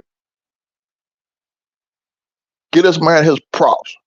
All the disrespect that man had to put up with before he even got this motherfucking fight. Now y'all gonna say, but tell me he don't get fight of the year?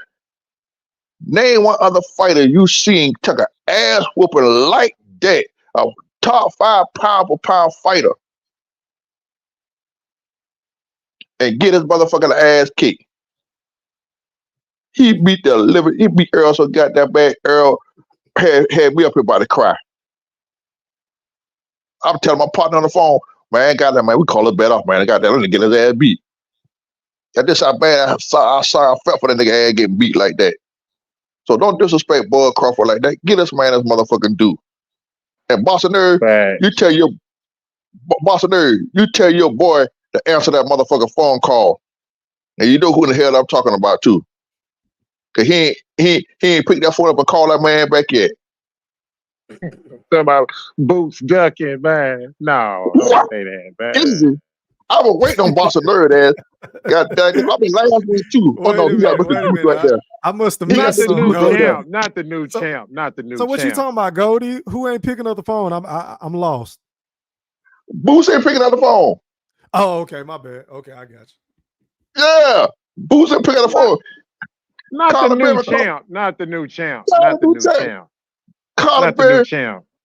Listen, Conor been and called that nigga off a text now number. All kind of them niggas still won't answer the phone. Bro, you right about that Conor Ben shit. Conor Ben said he want that work, and they won't even mention his name.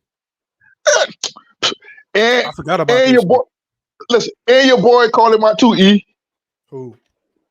Woo! Oh, Blair. Oh yeah, Blair he been calling him out, bro. He was calling him out when I did the interviews with him. Yeah, he been wanting to fight Boots. And Boots didn't pick the phone up neither. He's a motherfucking paper champion. He better sit his ass down around here with that purple shit around his motherfucking neck. Like he got a fake ass feather around his damn neck. Oh, I can't wait over Panda. Going to get Gooch. I can't wait tonight. I got some shit to get off my goddamn chest. All right, that's a bit. All right, going out to Pastor Gucci live on the chat with the Pat. Talk to me, fam. What's popping, bro? It's the Goose to you, Mr. Goose to you. It's been a long time. Happy New Year, but my brother. You are on point with some shit tonight. Y'all cook. Stephen Brimley, I will say I've been on that. A lot of American fighters have not, including myself, has not looked at the lower weight class, but yet and still, y'all know where I rock. Y'all know where I rock.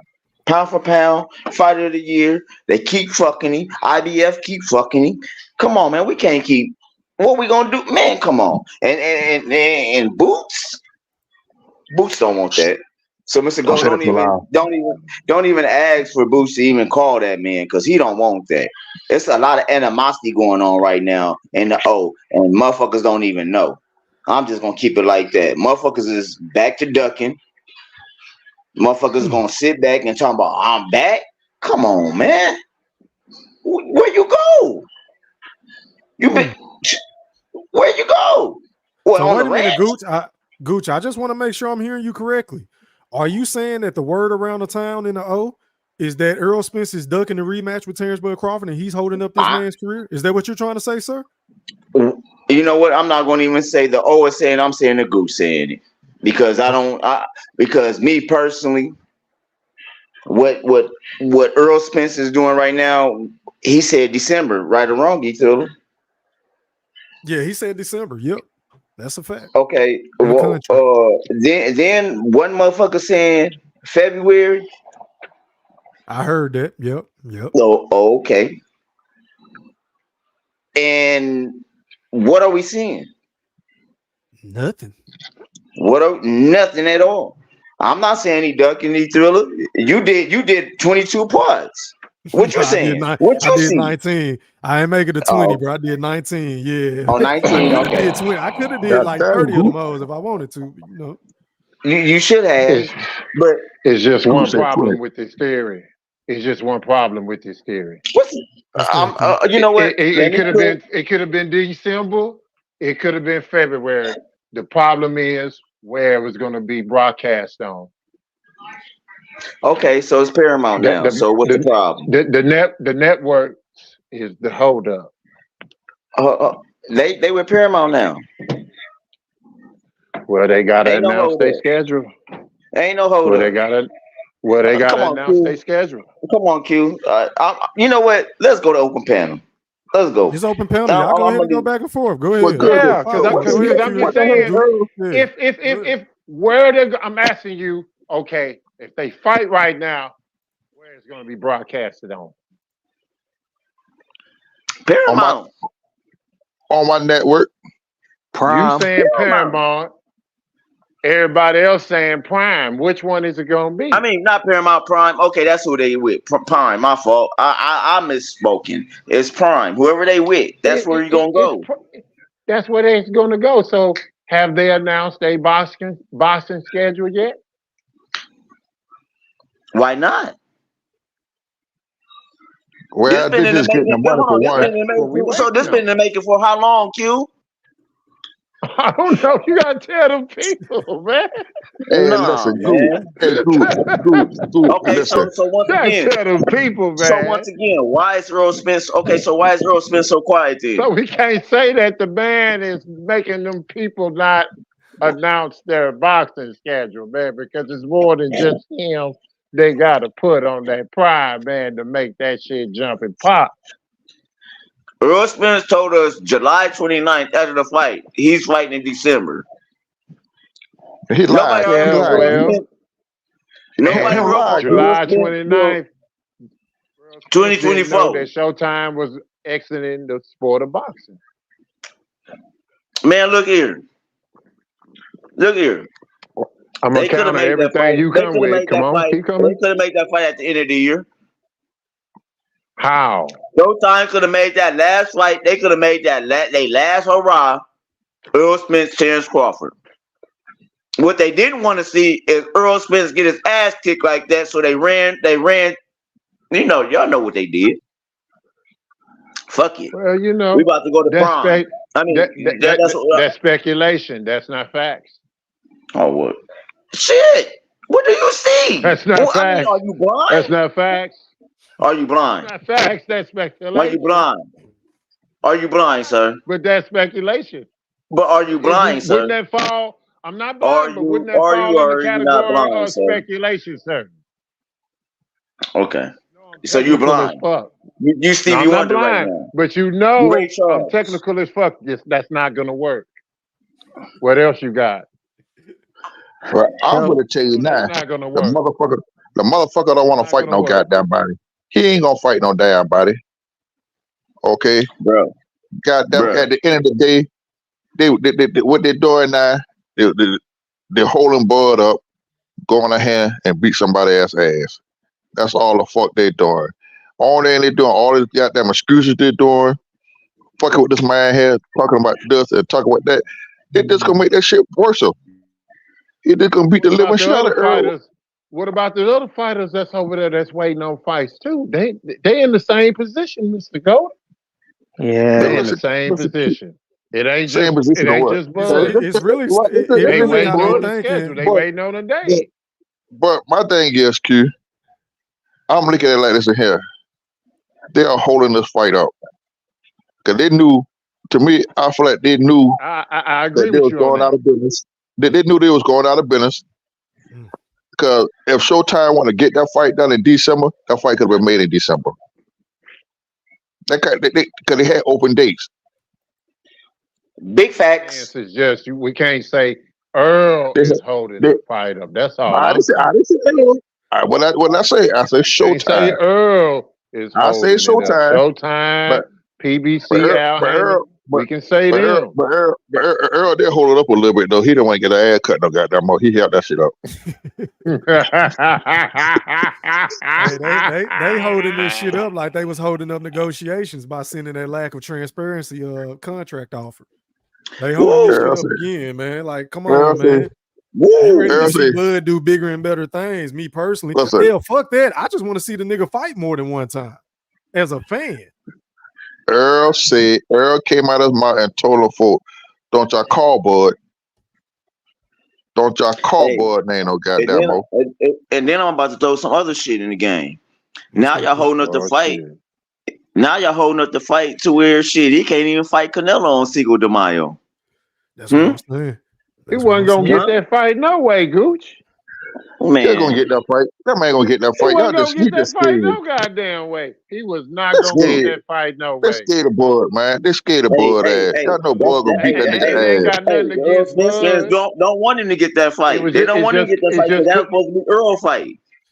It's just Canelo not gonna give him the opportunity, man. No, once again, that was supposed to be Earl's fight. So now y'all don't want him to. Y'all want Bud to fight Canelo because that was supposed to be Earl's fight. I would love to see the fight. You know what I'm saying? It don't matter to me one way or another. I'm just saying realistically, we're not going to get that fight because the man not going to give him the opportunity.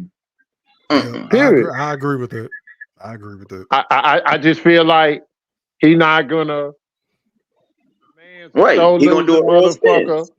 And the last thing that he want to do is put himself in a position to where that's why he hollered about not fighting him at a catch weight, making him come up. Then the man say, "Fuck it, I'll come all the way up," and he's still really not hyped up to the idea. No. Then he went from saying that him. Q. He said that, and then he said, "Oh, well, he didn't only be one good fighter." That was his way of downplaying the fight again. After Crawford said, "Well, this shit, I come to 168." So I don't think Canelo gonna fight him. I don't. So Q, can I ask you this? So what you saying? So what you saying? You think Crawford will whoop Canelo's ass? He got action. I'm not gonna say he don't got action. It's just, man, I don't know, man. Well, I'm gonna say he'll beat his motherfucking ass. Let me tell you. If he can take one of his punches, what his reaction will be, bro. Canelo ain't knocked nobody out in 3 fights, man. 3 fights. That's the key to that fight. That's the whole key to that fight. If Crawford can take his power, it's over.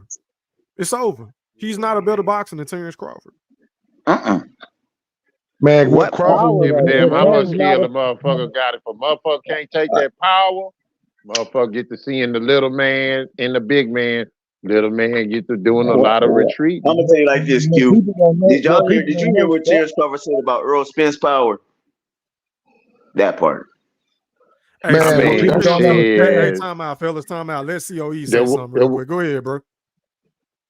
What people don't understand is Crawford, he sparred with guys at 168, 170. You can hear the stories that he sparred with these guys.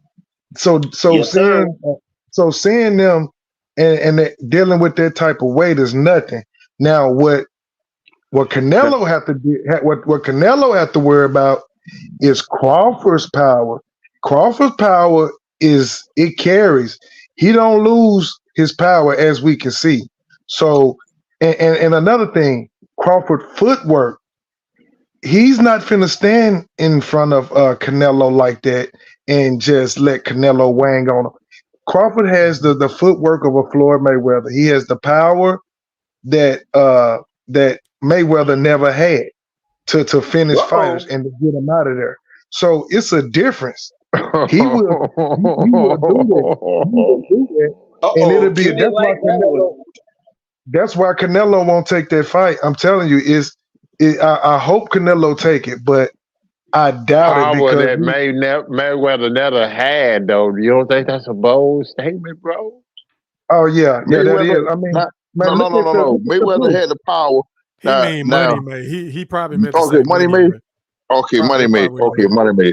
money made. But yeah, Cause Floyd Yeah, didn't need after power to whoop Mayweather broke his Canelo. hand. Floyd had some power, bro. He wasn't No, no he pillow had fist respectable motherfucker. power. No, he But had Money respectable Mayweather after power. that hand, after he broke his foot at his hand, Money Mayweather was the dude to reckon with. Money may have respectable power, but it wasn't that knockout power. Let's keep it a buck. It wasn't that knockout power to where he'll hit your ass and next thing you know, you land on the mat waking up, or you getting up off the mat. Just look at Earl. Just look at Earl, man. Look at Sean Showtime Porter. Them boys never touched the mat. They never touched the mat ever. Just to get hit by one of them shots, and they like, damn. What the well, hell happened? Oh Sean my hit the mat. God. Sean hit the mat when he fought Bonner. Bonner put Sean on his ass, man. No, not like Crawford. That was Yeah, just a man. that was just But I gotta keep. Sean, he had to get his shit together. Y'all really, When really he stood think up, Crawford would be Floyd in his prime? Y'all really believe that dumb shit, don't y'all? I do. well, I'm gonna tell you like this. Why? Floyd was a hold up. Floyd was Yeah, the what type of is? fighter. Floyd was the type of fighter that he's gonna make you fight his fight. He has the speed, he has the footwork, he has the intelligence in that ring. What Floyd would do to Crawford is piece him up, rely on his speed, jab him, move around the ring. You know what I'm saying? And what Crawford would do, he would probably do like any other fighter Mayweather deal with.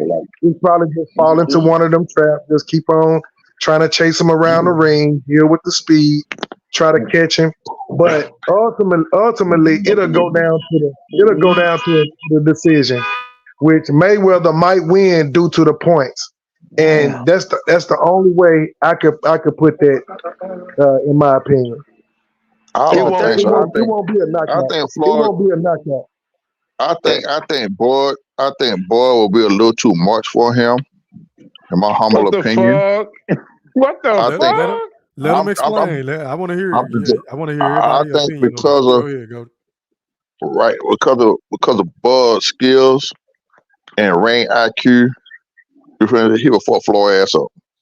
I'm gonna keep it buck with you because the simple fact, Floyd, yeah, you can give it to Floyd, this and that, but to be in the ring with that caliber fighter, I haven't seen Floyd been in the ring with anybody like Bud with Bud's skill set. It would be a hell of a chase match, but I think Bud would get him at the end because he can't. But Bud just got too much for me. I'm not being a Bud buddy. I'm just keeping it real. You know, Floyd gonna want to get on the bicycle and run like a motherfucker, but you only can run so far before you get caught. Oh my God. Yes. Yeah, just like you say that shit by Earl had. Earl gonna do this, but fuck this ass up in it. No, Oh Earl my God, my flat-footed. head. Earl flat-footed. So this how you can do. Okay, when you put both of them side by side. Okay, when you say footwork, who you give the footwork to, Floyd or Crawford? It's about equal or something. It's about equal. Would you It's about say- equal.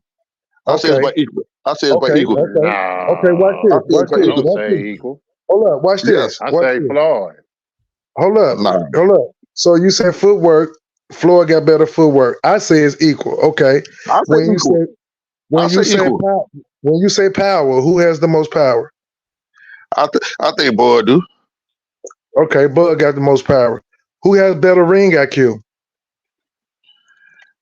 It's about equal. I can do it from both I sides. get a Floyd. Let's hear this. Let's hear this. I get a Floyd a little bit. No, See, I get- Go say Crawford. Y'all know y'all want to say Crawford on that I give it. too. I give it to Bud because Bud can do it from both sides. Yeah, I Literally, told you. you can't forget Okay. about him doing it lefty and righty though. Like, can't forget Floyd about can that. too. Floyd can too. Okay. Okay, May that's I interject debatable. real quick, fellas? May I interject Yeah. real quick? I would love Yeah, go to ahead. ask the boxing historian Eddie Atlas about how he feels on this topic. Like, what's his take on this topic? If he's still there. Yeah, I'm very Hey, Because I let me know we get were this. supposed to do a show on this shit. But Yeah, let me get finish this saying what last. you. Go ahead, CO, and then I'm gonna go to Eddie. Okay, let me get this last. Let me get these last two. So when you're talking about endurance, both of these both of these men live in the gym. So the endurance would have to be probably equal, in my opinion.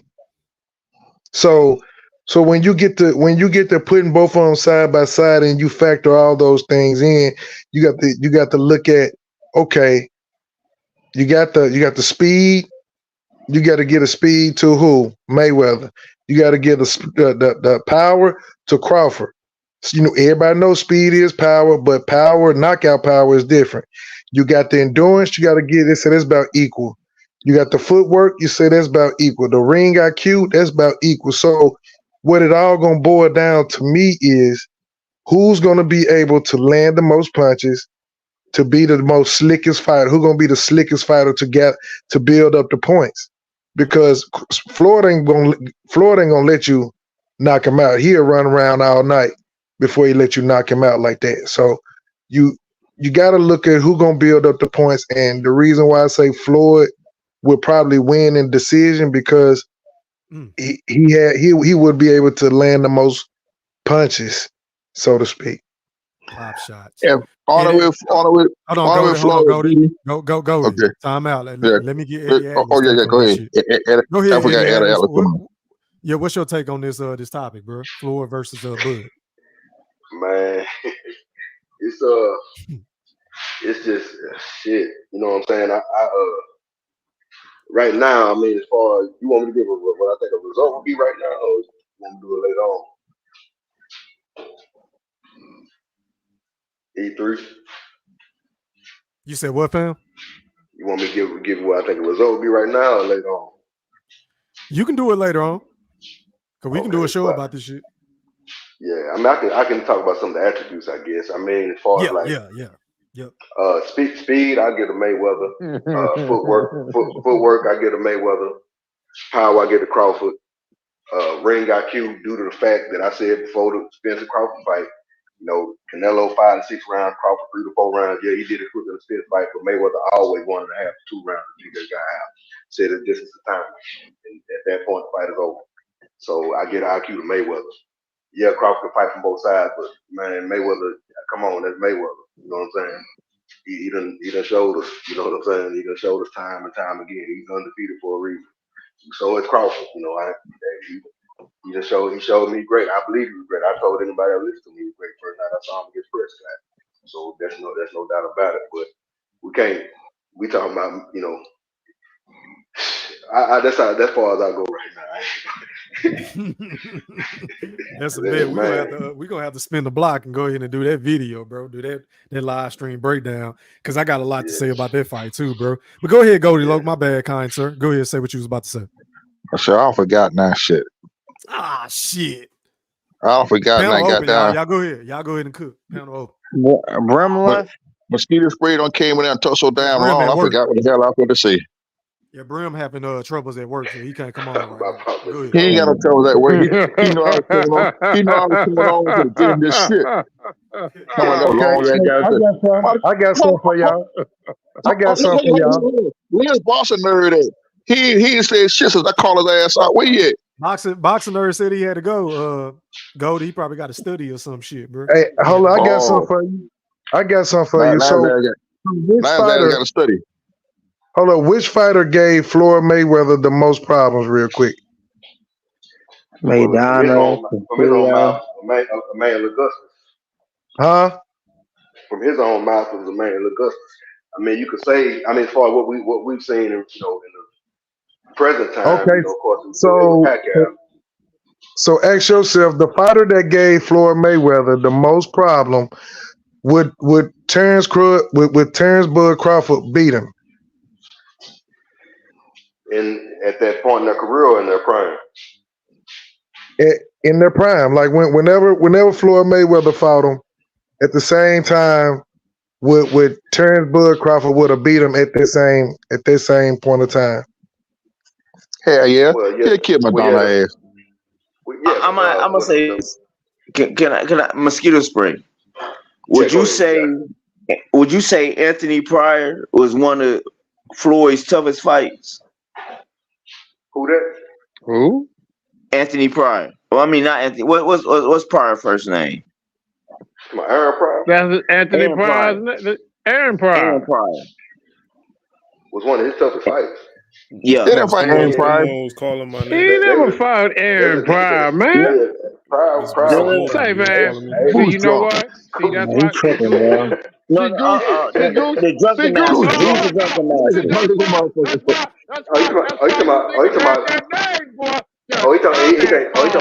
talking about Emmanuel Augustus. Mr. Golden. He talking about Emmanuel Augustus. Yeah, the drunken master. Yeah. Hold on, Q. Oh my God. The dummy boy. The dummy boy. The dummy boy. Y'all walk up on Q. Y'all walk him up. Q, I ain't gonna lie. I'm on some moonshine. I'm on some South Carolina moonshine tonight a little bit. So I did fuck up, but it's the drunken master. They're on that moonshine. Hey, hold on, y'all. Somebody audio fucking up is static, and I don't know who it is. But mute ain't mine tonight. Go ahead, Mosquito. Say what you're about to say. Yeah. Go ahead, bro. Yeah. Well, I'm trying to Goose. So what were you asking about Augustus? Would you say that was Floyd's toughest fight?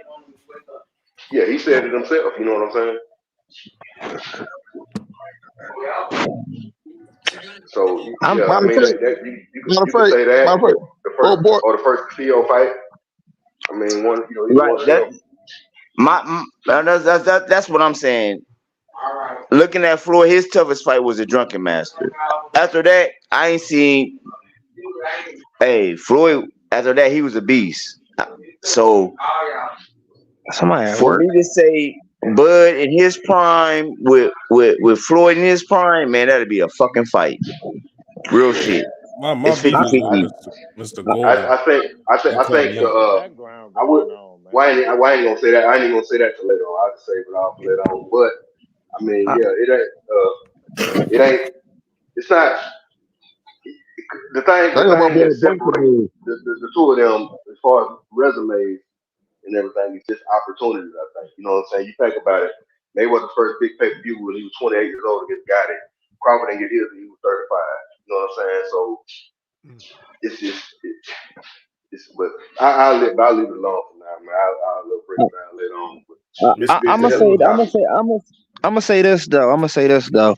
Now, there's no disrespect to the brothers in the past, but as far as in real time, and this includes Mayweather.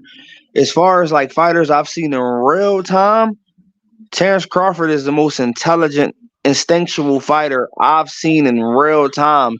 And that counts for Mayweather as well. The reason why I think Crawford would have beat Mayweather is because when you see Mayweather move up to 140 and fight DeMarcus Chop Corley, he wobbled Mayweather a few times and touched him up.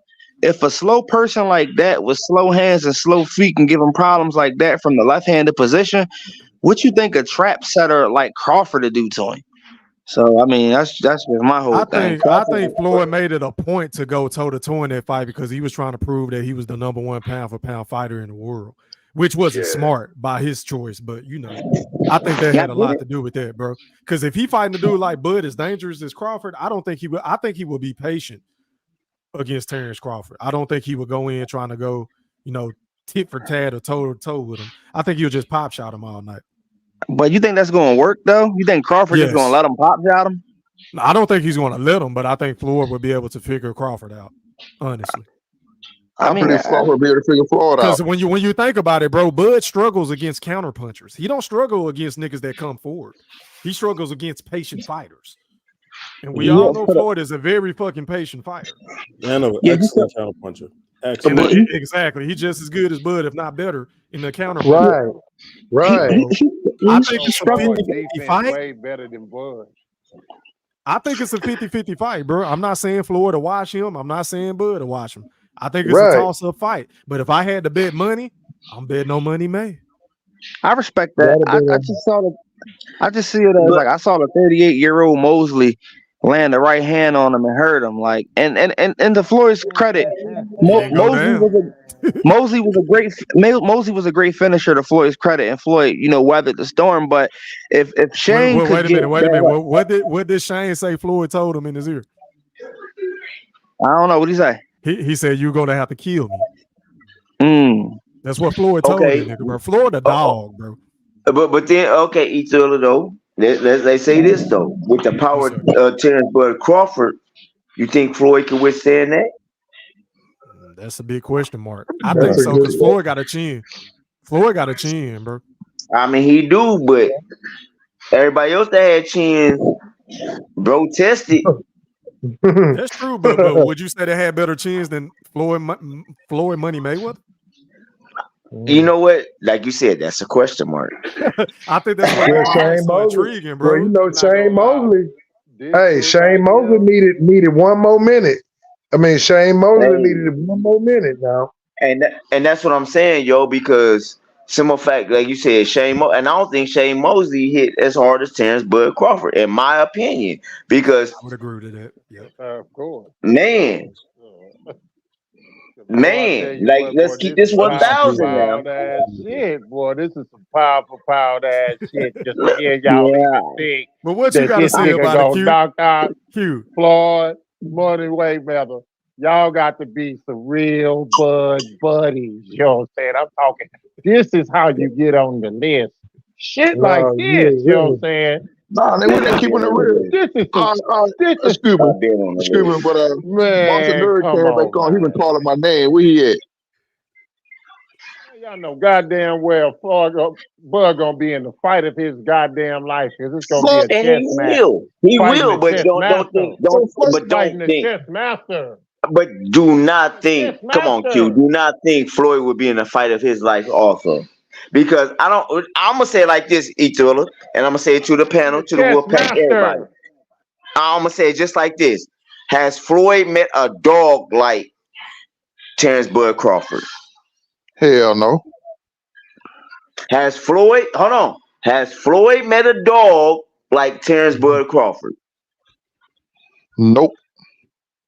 I only heard Mr. Golden.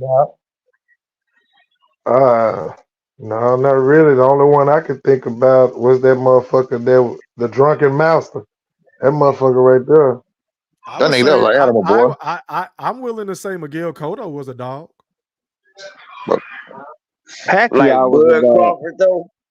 Pacquiao was a dog as well. Hold on. Bud Crawford put a smile on his face and then whoop your ass.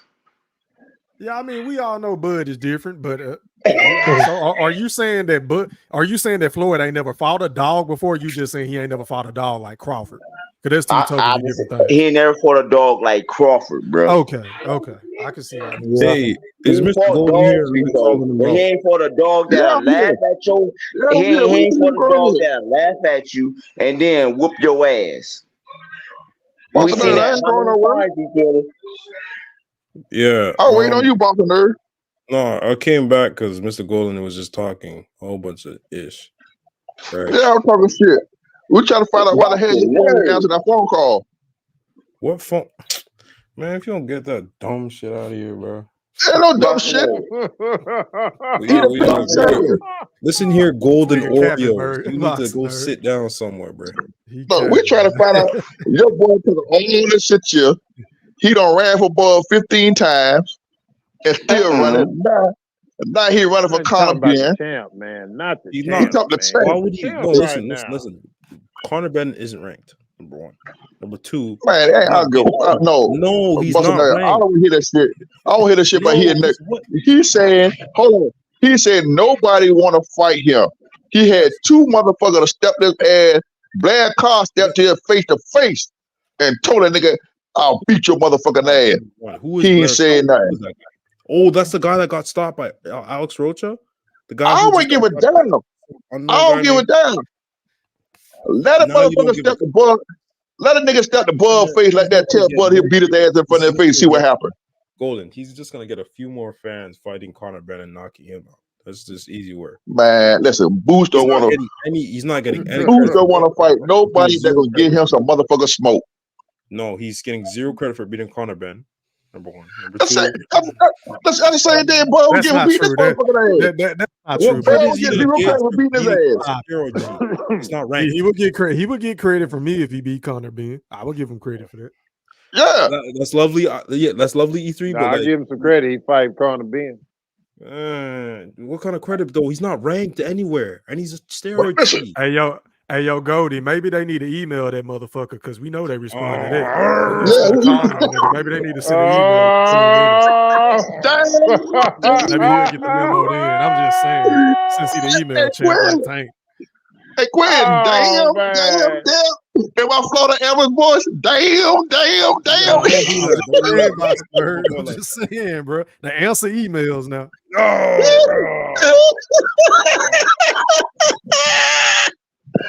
Damn, nerd. That fucked up. Hey, E, that was way below the belt. Hey, I'm just being honest though, bro. You know, he the email champ. Yeah, but what I'm saying is, can I explain the email champ situation? Can I please explain it real quick? Give me 30 seconds. Go ahead. Absolutely. Was supposed to fight Boots on the Benavidez versus Andrade undercard. They weren't paying him what he liked, so he turned it down. That's why he got emailed the IBF championship. No, he got emailed be a championship and his ass ran from Bud. He should have fought somebody in the top 5. He should have fought somebody that was in the top 5. And now he's about to fight Mario Barrios. Same Mario thing that Barrios. Shakur just did with Come on, man. Hold on. That's not a fight I want to see, man. man. I'm sorry. I don't want to see him fight Barrios. I know what he did to Ugas, but Ugas is damaged goods. Earl beat the fuck out of him. His eyes are not the same. I don't want to see Boots fight fucking Mario Barrios. I'm sorry, boxing nerd. No, but people actually think Mario Barrios has a chance. They don't know shit about boxing. So I wonder why they do that with potential opponents. No, he man. doesn't. They If make he's their saying that these shit. opponents sound like they all that. If IOTVA is saying that dumb ass shit, I would tell him to his face. He don't know shit about boxing. Yes. He's a little bit more skilled than Villa. He said he hits harder than Villa too. That's not saying much. That's not saying much at all. No, I'm just saying, guys, you're gonna Man, Villa was taking that ass whooping, boy. He was just taking that shit, man. He was moving his head around and he was doing some good stuff. I saw that fight the other day. He was just taking that ass whooping, man. So Boss Nerd, I'm gonna ask you a question. Yeah. No. Boss Nerd, I'm gonna ask you a question. Yes, sir. You say Boots won't get no credit for beating Blair Carr, right? No. So what kind of credit Bud would get for beating Boots' ass? A lot of credit. He wouldn't get no credit to beat Boots' ass. Yes, he would. No, they would not. Because they would they do Bud the same way they're doing it now for beating Earl ass. So Mr. Gold. Yeah. So are you saying that Bud would beat the dog shit out of Earl? Out of Boots, out of Love. Man, Bud make that nigga look like Earl Spence. Yeah, right. You're dumb for thinking. Man, listen. Boots got it, right? Boots is like the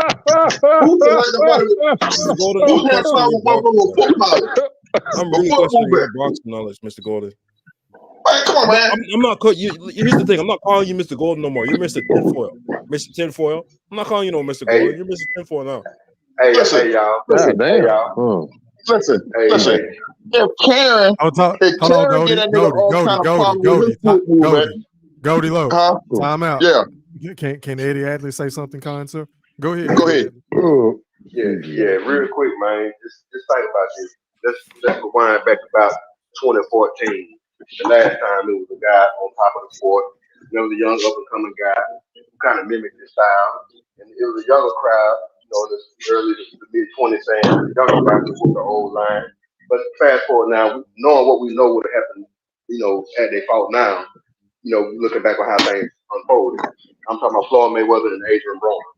Now we got Terence Crawford in the run in. We got the same storyline. The young crowd saying, "Oh, he do this, he'll do that," but How did that turn out the other time around? And we didn't say Andre Birdo, we told him that. So come on now, this guy need to fight somebody. Conor Ben would be the best name by far on his resume. He's not gonna get credit for that, Mr. Eddie. But more so, he'll get more credit than he got for beating Roma. Yes, that's true. But like, he'll get fans. That's all he'll get, really. It's just a popular contest. If you beat Conor, and he need it because don't nobody know him. Boxing. Yeah, I agree. He does need some fans, man. Yeah. That's all I he got. does everything amazingly. It's just he's not as active as we'd want him to be. That's the only issue, and that's his handler's problem. Then again, his manager unfortunately passed away, so he needs a new manager. Who do you think would be a perfect manager for Boots? Damn, I saw that. God bless, man. I seen that today. I don't know. I don't know the answer to that, Boxing Nerd. I can't comment. You should go to the zone. Eddie Hearn said he interested. He should at least he'll stay busy over there at the zone. He should go with the zone, man. Get nobody to fight. Listen, I know somebody who would be a good manager for him. He need him a new job. Who? So I know somebody would be a good manager for him because he gonna need a job in a little while. Who? Big Baby. When he get his ass out of jail. Big Baby, when he get out of jail, that stupid shit he did. He gonna need a job. I'm not gonna do this tonight. Who is Boots' opponent that'll propel him to like superstardom? I'm really trying to think. He ain't got that against Crawford or Earl Spence. They not gonna fight him. Bud probably gonna fight Tim Tszyu at 154 or something. Him and Virgil Ortiz in a few years at 154. I like that fight. Yeah, that could be a good fight. Maybe Boots should go to 154. Yeah, Smoke there. Just hurry up and beat. I think all bullshit aside, I think Devin will give him a good fight. Mr. Q. Someone just came back. I don't know, man. Mr. Q, someone just came back. Mr. Brimley. I snuck back in because people talking shit about me, so I snuck back in for a hot minute. So go ahead. I ain't hear nobody say nothing about Brian. Just the man I wanted to talk to, man. Just the man I wanted to talk to. Drake from Southwest. I respect your acumen in boxing. I don't agree with everything you say, but it's fully respected because you're very detailed. So go ahead and talk to me, good brother. Thank you, bro. I appreciate you too. I heard you mentioning a couple of stats that Inouye had over Bud, and it sounds good on paper, but like my whole thing is this, right? It's like for Inouye, I like Inouye. I got him ranked number 3 after Usyk, but so he might have beat more champions than Bud. It was really 6 altogether, but you could count 7 when he beat Nonito again the second time they fought. But the thing is that like, all right, so if we look at stats, like Terence Crawford was the lineal number 1 fighter in 3 weight classes. Inouye was the lineal number 1 fighter in 2 weight classes, right? Yep, so that's right. So Crawford got him beat there as far as being a number 1 fighter.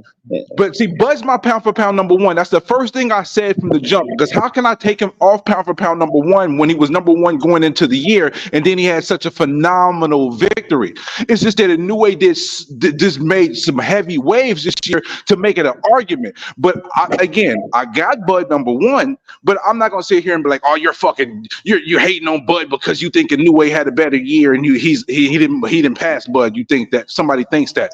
I'm not gonna say that. So, Dre, me and you on the same page regard to that. I cannot move Bud from number 1 when he was number 1 going into the year and he beat the fuck out of Errol Spence.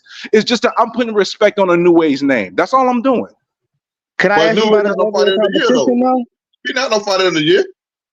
That motherfucker no fighter in the motherfucker year. Dre, what if it was the other way around? This for Golden too. If it was the other way around and Bud, let's say Bud had to beat Porter and Spence. Matter of fact, let's just say it was Porter and Thurman, and neither one of them were top 10 pound for pound, and he beat both of them in 1 year and became undisputed. Y'all would be on the top of the mountaintop saying he's the best fighter of the year.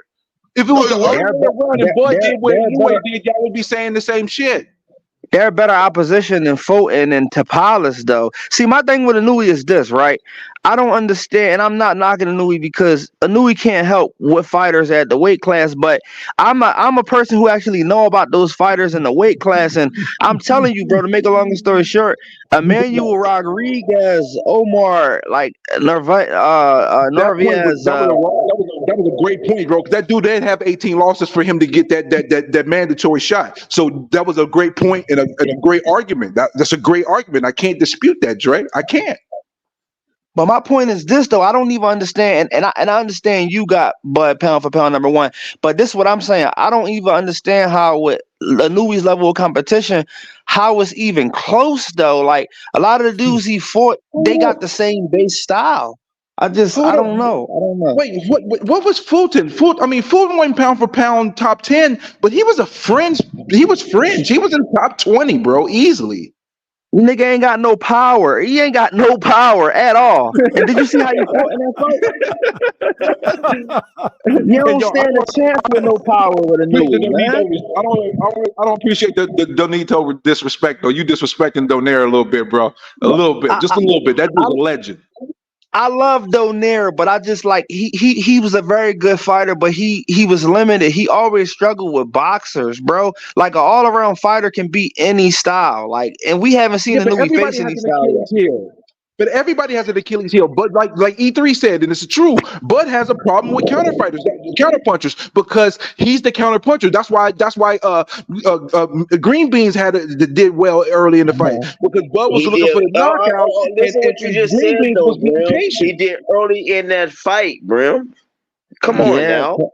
Crawford always adjusts, though. That's the thing. Because Floyd struggled with Zab Judah for the first 3 rounds, but he adjusted, though. That's what masters do at their craft. Like I said, like me and E Thriller said, that's a 50-50 fight because they both adjust. I'm not going to talk about the power. I'm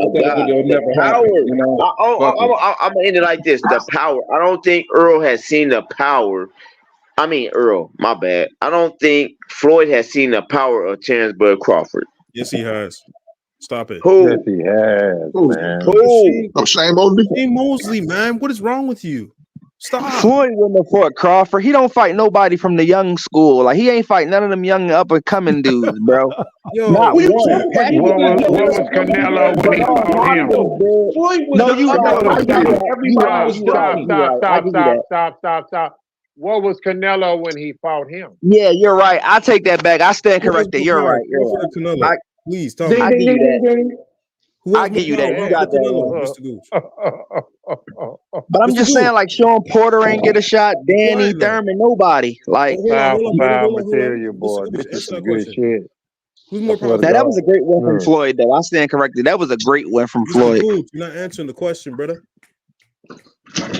Oh, you went quiet. Oh, I haven't seen anybody with the power like Crawford and Floyd. You said Canelo got the power like Crawford? Canelo has way more power than Crawford. Stop it, man. He ain't have a knockout in 3 fights, bro. What are you talking about? Fights, bro.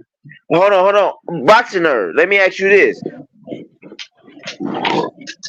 Who has Crawford seen to test all of his talents? Because Bo Mack has told us that we ain't even seen the best of Crawford yet. Are you gonna ask me a question with a question? Okay, so basically, I'm gonna say just like this: we ain't seen the best of Crawford yet. So what are you saying?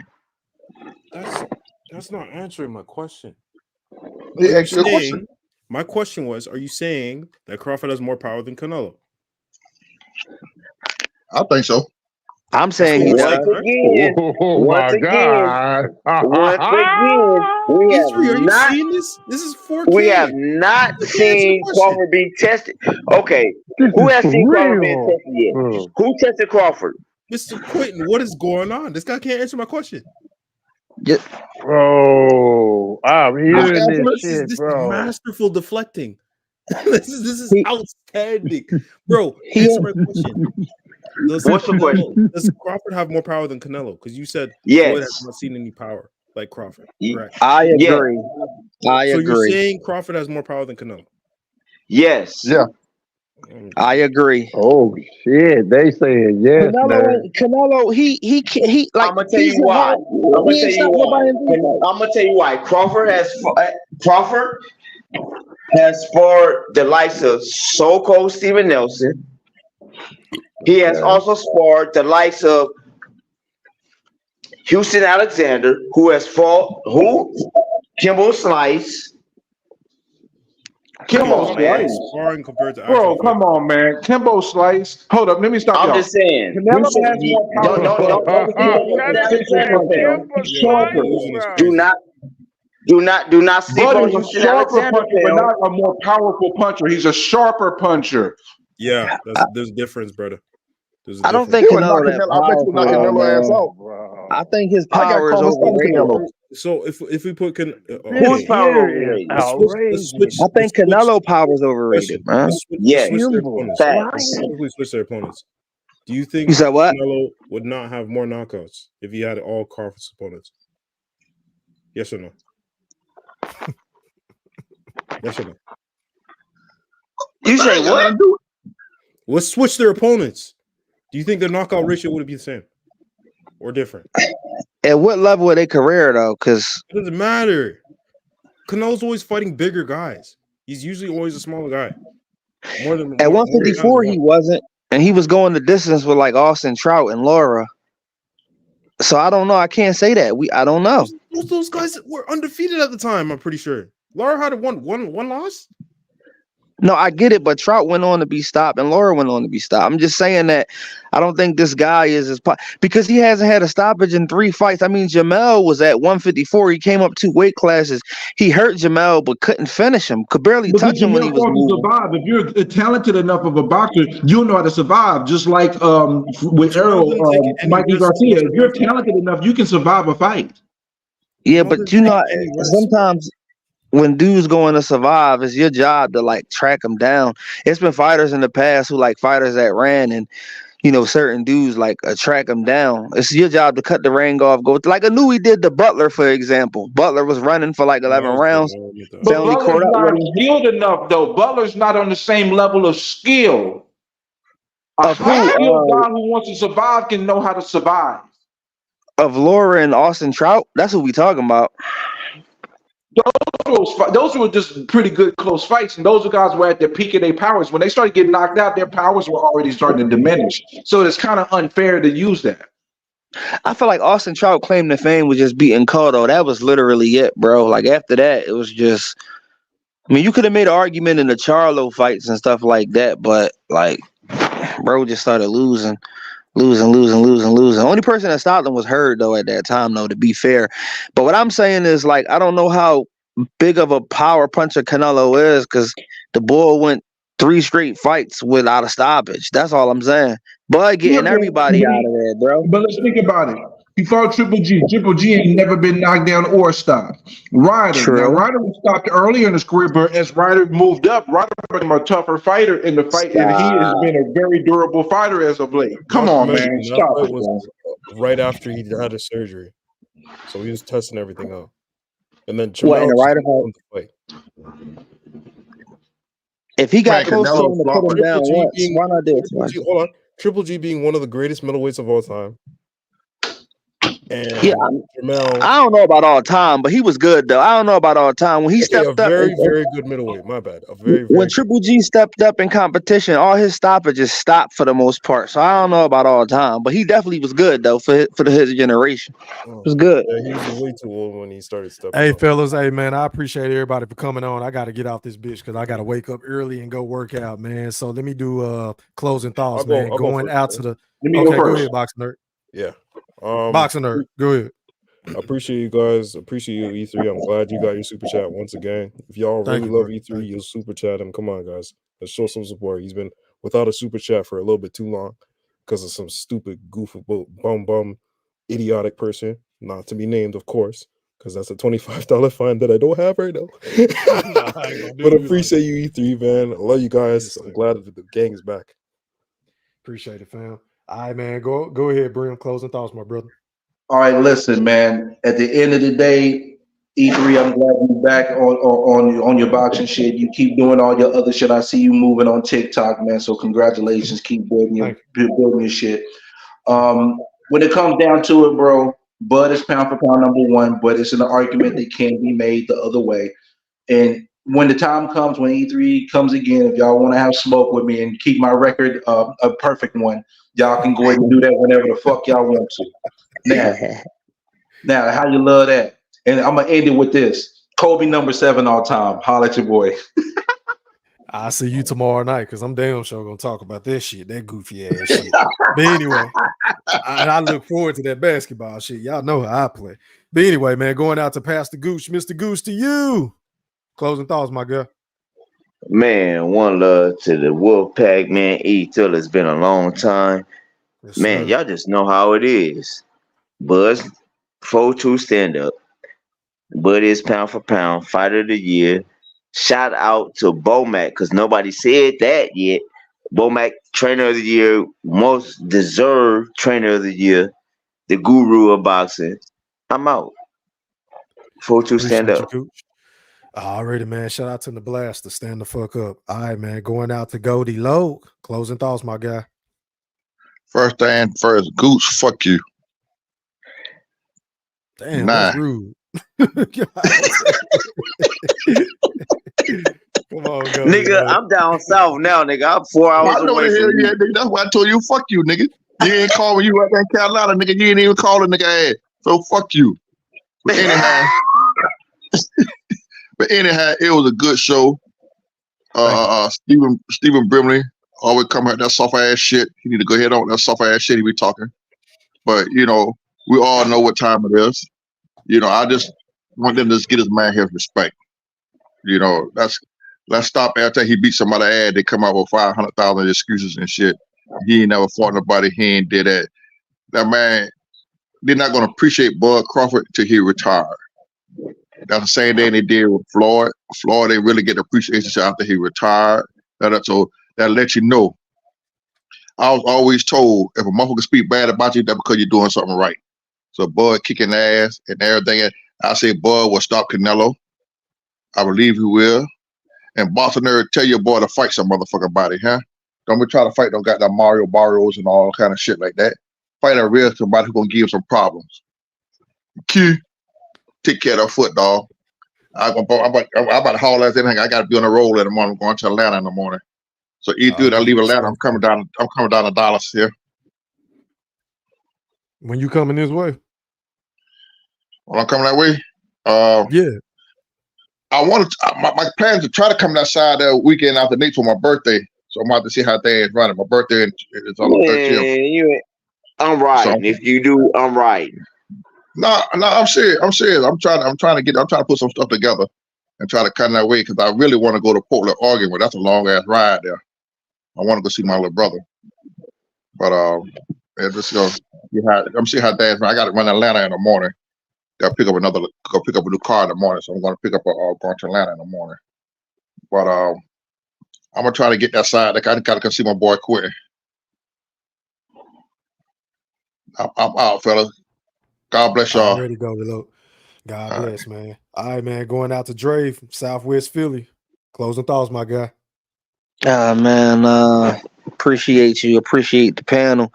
Man, major thank you for, going live when I'm off, bro. I've been wanting to get on here for weeks now, man. I'm like, yes. So you off on what, Thursdays?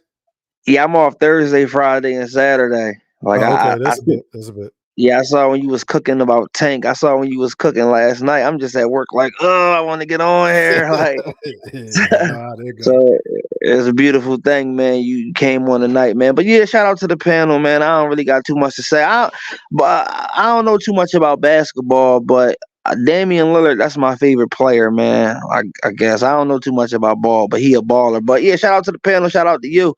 And much support, and I look forward to chopping it up with you, man, for many lives to come.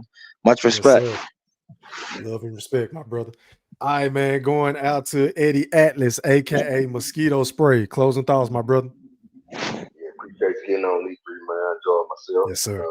Yes, sir. Like I said, man, Crawford still the man. They can't stand it, but it's a fact. You know what I'm saying? respect of the chicken, man. That's all it is.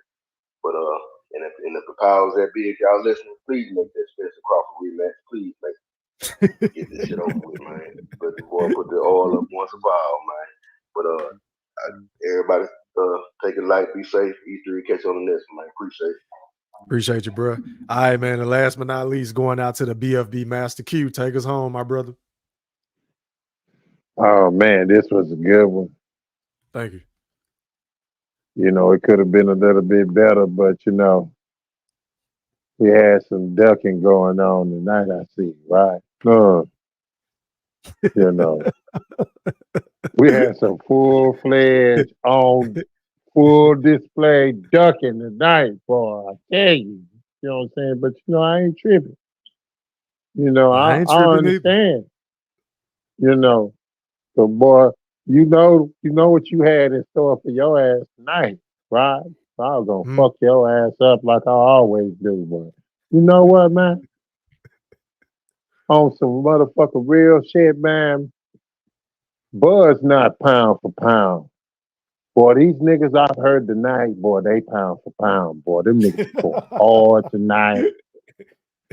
These niggas really think Bud Crawford could fuck Floyd Mayweather up, man. And I'm talking about not no fake bullshit. They really believe this shit. That's pound for pound ass shit. Boy, I tell you what, you know, one thing we don't do over here, we don't glorify other pussy ass niggas' names, right?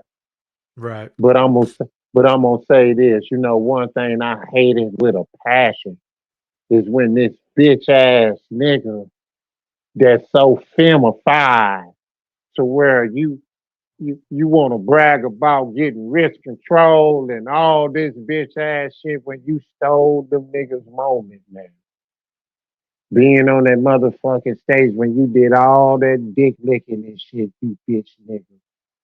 When the motherfuckers that really supported that man the most should have been on that goddamn stage. That's the only thing I hate. I hate that bootlicking motherfucker did that shit for the boys, man. Because all the motherfuckers that really supported that dude, they should have been the ones on that goddamn stage instead of that hoe ass nigga.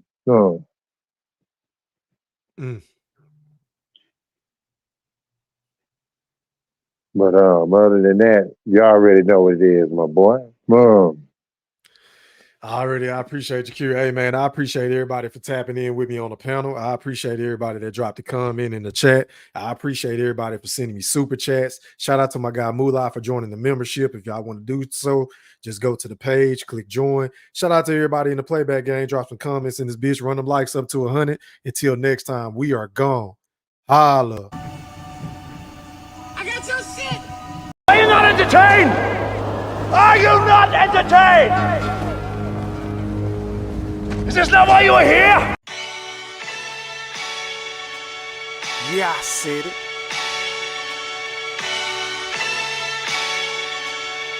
Yeah, I said it.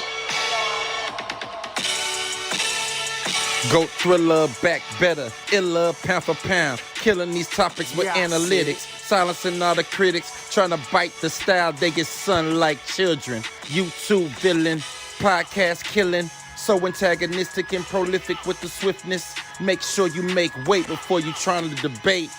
Yeah, I said it and I never hesitate. Hit them with hooks cause these rooks took the bait. Start the show cause goats never hesitate. Ducking smoke, got them sweating at they toxins. Yeah, Goat thriller cleaning up the sport of boxing. Aight then. Yeah, I said it.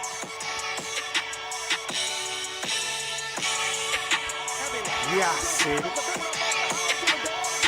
I fucking wait. I am the greatest. Yeah.